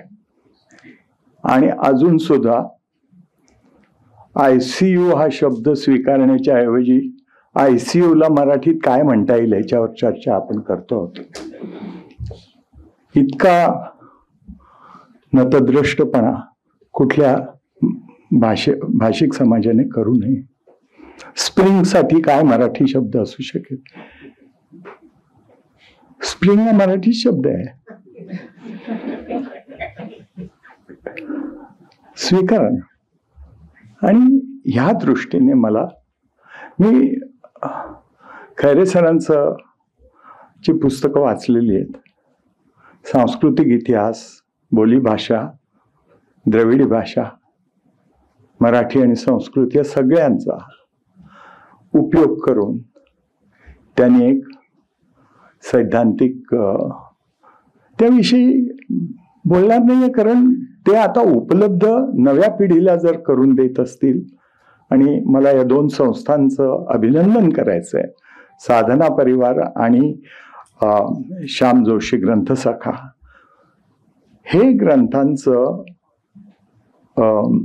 संपूर्ण धन नव्या पिढीच्या संशोधकांना उपलब्ध करून देणं हे फार महत्वाचं आहे. कारण तुम्ही वैज्ञानिक काही काम करता, विशिष्ट प्रकारचे सिद्धांत मांडता, ते बदलणार आहेत. कुठलंही विज्ञान हे स्थिर राहत नसतं, त्यातले बदलणार असतात. आज जे मिलिंद बोकील सांगतायत जनुकीय, ते 50 वर्षांनी बदलून जाणार आहे, अगदी खात्रीने सांगतो. पण त्या वेळेला ज्या मर्मदृष्टी मिळत असतात त्या महत्वाच्या असतात. माझे मित्र आहेत भाषा वैज्ञानिक, समाज भाषा वैज्ञानिक माधव देशपांडे. 92 साली त्यांनी पुण्यात भाषणं दिली, संस्कृत आणि प्राकृत. तेव्हा आज भाषा विज्ञानामध्ये असं कोणीही मानत नाही की संस्कृतामधून भाषा आल्या. ही एक फोक आयडिओलॉजी आहे की संस्कृत, आणि ती काही विशिष्ट लोकांनी तयार केलेली आहे, पसरवलेली आहे की संस्कृत मूळ, आणि किंवा संस्कृत म्हणजे संस्कृती आणि प्राकृत म्हणजे प्रकृती. हे सगळ्या ह्या बायनरीज ज्या आहेत ना, त्या आपण त्यांच्याकडे चिकित्सक दृष्टीनेच पाहायला पाहिजे. बोलीभाषा म्हणजे नॅचरल. बोलीभाषेत सुद्धा जजमेंट्स असतात. प्रत्येक बोलीभाषा बोलणारा समाज त्यात या बोलीत काय येतं आणि बोलीत काय येत नाही याची जाणीव त्यांना असते. म्हणजे ग्रामरची जाणीव प्रत्येक बोलणाऱ्याला असतेच. त्या भाषेचं ग्रामर लिहिलं गेलं नाही म्हणजे त्या भाषेला ग्रामर नाही असं होत नाही. भाषा बोलणं हे व्याकरणाच्या आणि शब्दनिधीच्या साहाय्यानेच होत असतं.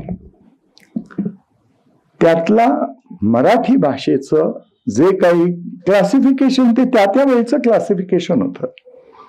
ही जी भाषांची कुलं विल्यम जोन्सच्या भाषणानंतर जी इंडॉलॉजी निर्माण झाली किंवा जे भाषा विज्ञान पाश्चात्यांनी निर्माण केलं, त्याला एक शह देणारा इथे सिद्धांत नवीन आला, नवीन इंडॉलॉजी निर्माण झाली.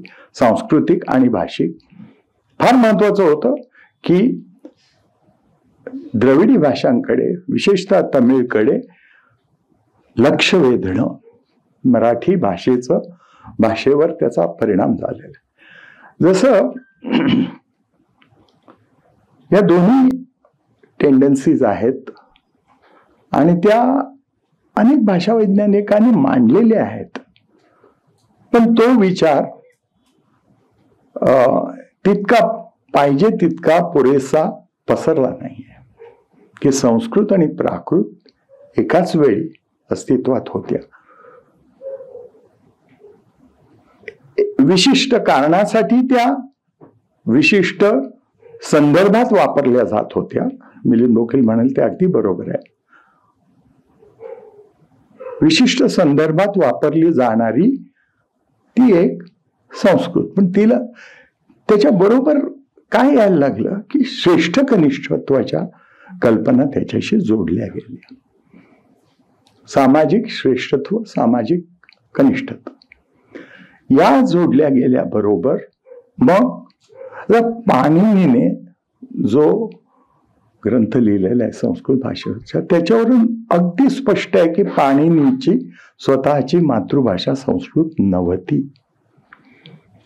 पाणिनीला एक अँझायटी होती की संस्कृत बदलते, संस्कृत बदलतच होती आणि ती बदलू नये यासाठी एक ग्रंथगत काहीतरी करणं आवश्यक होतं.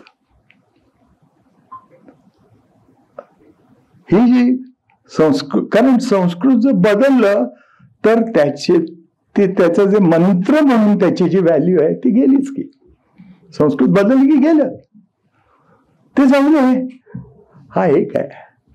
पण त्यासाठी त्याने अतिशय खोलात जाऊन अभ्यास केला आणि सूत्रमय पद्धतीने तो अष्टाध्यायीमध्ये मांडला. हे त्यावेळेचं फार मोठं कर्तृत्व होतं. त्याच्यामुळे संस्कृत निर्माण झाली नाही, असलेल्या आधीच्या टप्प्याच्या संस्कृतचा त्याने फॉर्मलायझेशन केलं. ते त्या टप्प्यावर फार महत्वाचं होतं. त्याचे राजकीय परिणाम झाले, सामाजिक झाले, सांस्कृतिक झाले. पण पाणिनी एका विशिष्ट काळजीने ग्रासलेला होता की ही संस्कृत बदलणार आहे आणि संस्कृत बदलू नये अशी इच्छा होती पाणिनीची. म्हणजे हे आता भाषा वैज्ञानिकांनी मांडलेलं आहे, असं नाहीये की मी काही नवीन इथे मांडतोय. हे मांडलेलं आहे की पाणिनीची मातृभाषा ही काही वैदिक संस्कृत तर नक्कीच नव्हती. पण त्याचं व्याकरण लिहिणं का महत्वाचं होतं त्यावेळेला? खरं म्हणजे ती भाषा बदलते आहे असं म्हटल्याबरोबर थोडं त्याला स्टॅबिलिटी देण्यासाठी ते व्याकरण लिहिलं गेलं. रक्षा म्हणजे पतंजलीने रक्षा हे अष्टाध्यायीचं एक ध्येय मानलेलं आहे. ती जी संस्कृत आहे आधीच्या टप्प्यावरची, तिची रक्षा करायची आहे. एनिवे,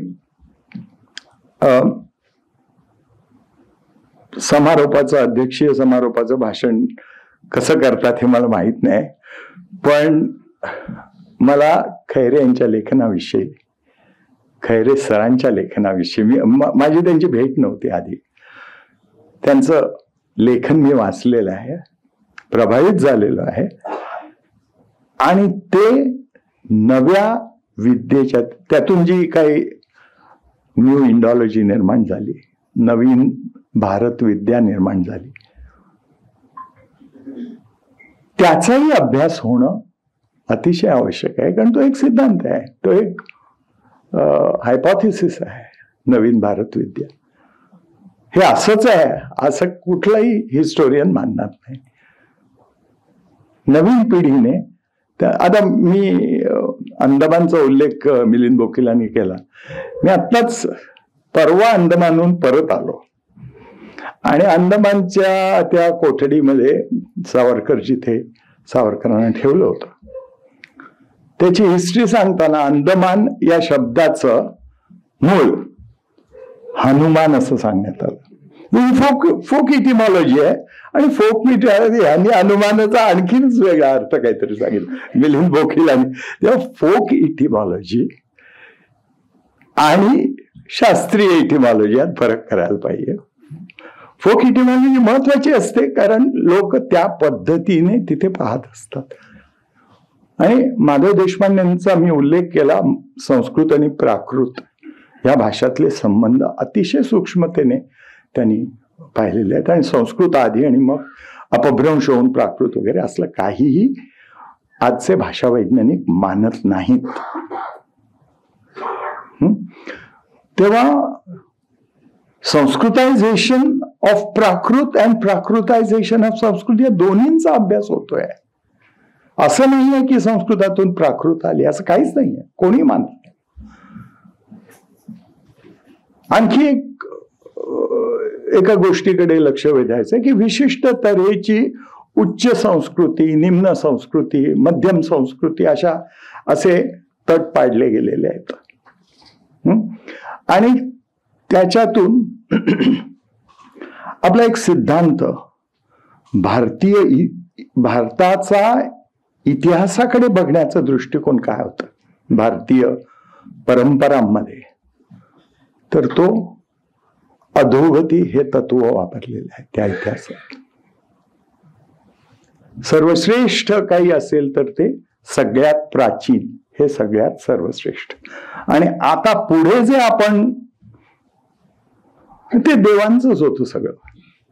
कुठल्याही शास्त्राचं मूळ देव होत, सरस्वती वगैरे.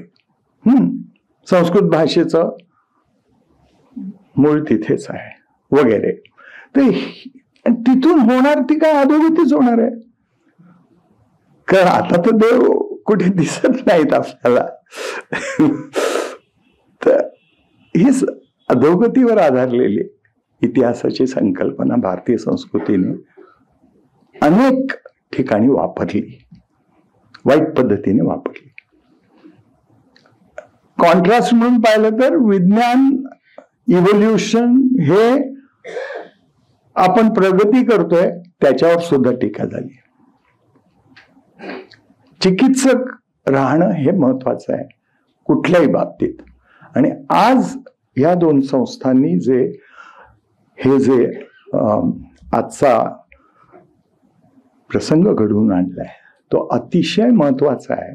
आणि खैरे सरांची पुस्तकं नव्या पिढीला, नव्या संशोधकांना उपलब्ध झाली आहेत, नवीन माध्यमातून उपलब्ध होत आहेत. त्या माध्यमांचा वापर करून आणि नवीन भाषा विज्ञानाचा, नवीन इटिमॉलॉजीचा, नवीन प्रकारे केलेल्या भारतीय भाषांच्या अभ्यासाचा. आणि मी इंग्लिशचा प्राध्यापक म्हणून माझी करिअर गेलेली आहे आणि इंग्लिश ही भारतीय भाषा आहे असं माझं स्पष्ट मत आहे. इंग्लिश ही परकीय भाषा नाही. आपण सहजपणे इंग्लिश वापरतो. इंग्रजी ही परकीय भाषा आहे, इंग्लिश ही भारतीय भाषा. तेव्हा हे सगळं आपलं जे ज्ञान आहे की इंग्लिश ही जर्मॅनिक भाषा आहे, ती ग्रीक लॅटिन नाही आहे, जर्मॅनिक आहे. आणि हा जो 19व्या शतकात स्थिर झालेला सिद्धांत होता त्यालाही पुष्कळ तडे गेलेले आहेत. भाषाकुल ह्याच्यावर हे सगळे सिद्धांत हे म्हणजे जसं एका भाषा वैज्ञानिकांनी म्हटलंय, ऑल ग्रॅमर्स लीक, तसं ऑल थिअरीज लीक. त्या सिद्धांताला थोडा धक्का दिला की लीक व्हायलाच लागतो. तो काउंटर एव्हिडन्स निर्माण व्हायला लागतो. तेव्हा या पुढच्या पिढ्यांनी संस्कृत, मराठी, तमिळ या सिद्धांताचा पुनर्विचार करायला पाहिजे. तो स्टॅटिक सिद्धांत म्हणून स्वीकारू नये अशी पुढच्या अभ्यासकांना माझी विनंती आहे. ते फार महत्वाची दिशा त्यांनी एक दाखवून दिली अभ्यासाची. त्यात आणखी खोल जा आणि लोकभाषा, लोकसाहित्य, लोकसंस्कृती यातून वेगवेगळ्या इन्साइट्स मिळत आहेत. त्या घेऊन अनेक प्रकारची तो केऑसच आहे. वास्तवाचं मूळ स्वरूप हे केऑटिकच आहे. त्यातून एखादा सिद्धांत मांडून काहीतरी त्याच्यात सेन्स आपण भरत असतो. मानवी मनाची ती एक प्रवृत्ती आहे की केऑस मधून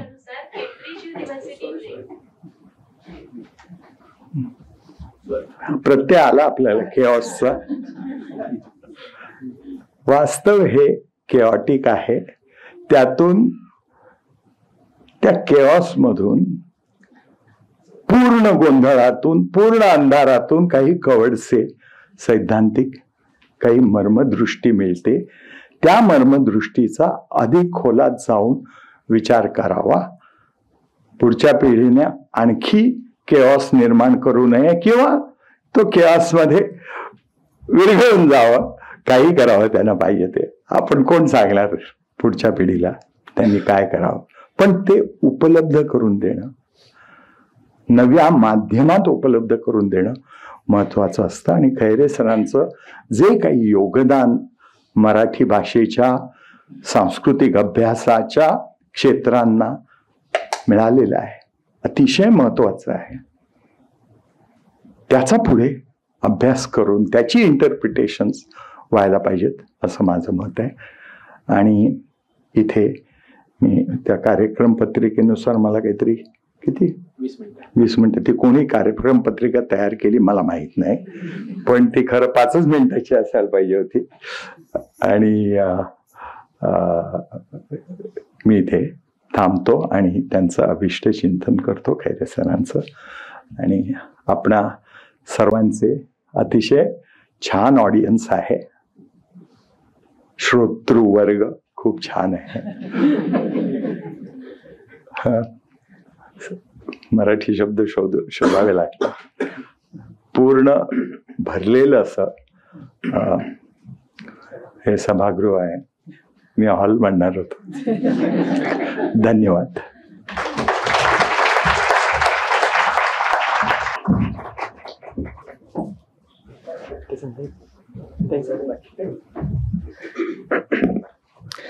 कार्यक्रमाच्या शेवटी विचारलेस काही सांगायचंय का म्हणून सांगतो.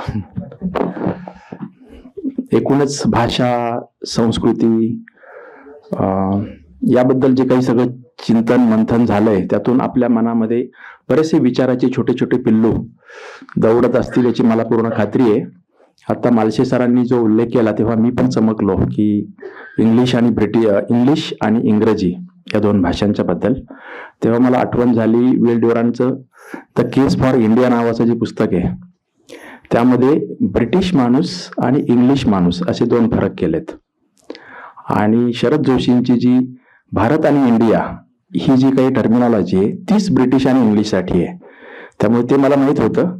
आज बाहेर जाताना इंग्लिश भाषा आणि इंग्रजी भाषा याच्याबद्दल जर आपण बाहेर घेऊन जाऊ.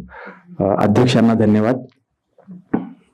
प्रमुख पाहुणे आपले आजचे जे होते, खरं तर प्रमुख पाहुणे म्हणणं योग्य नाही, ते या सगळ्या प्रक्रियेत संयोजक किंवा कोऑर्डिनेटर अशाच भूमिकेत होते, त्यामुळे त्यांना विशेष धन्यवाद. मुक्तीताई आणि प्रज्ञाताई तेही आले आणि उपस्थित सर्व इतके लोक इतक्या शांतपणे पूर्ण 2 तास सभागृहात बसून राहिले. तुम्हा सर्वांना धन्यवाद. आणि विश्वनाथ खैरे यांचं साहित्य, त्यांचं लेखन, ऑडिओ, व्हिडिओ, टेक्स्ट या सर्व वेगवेगळ्या स्वरूपात उपलब्ध होत राहील असा आपण प्रयत्न करू. सर्वांना धन्यवाद.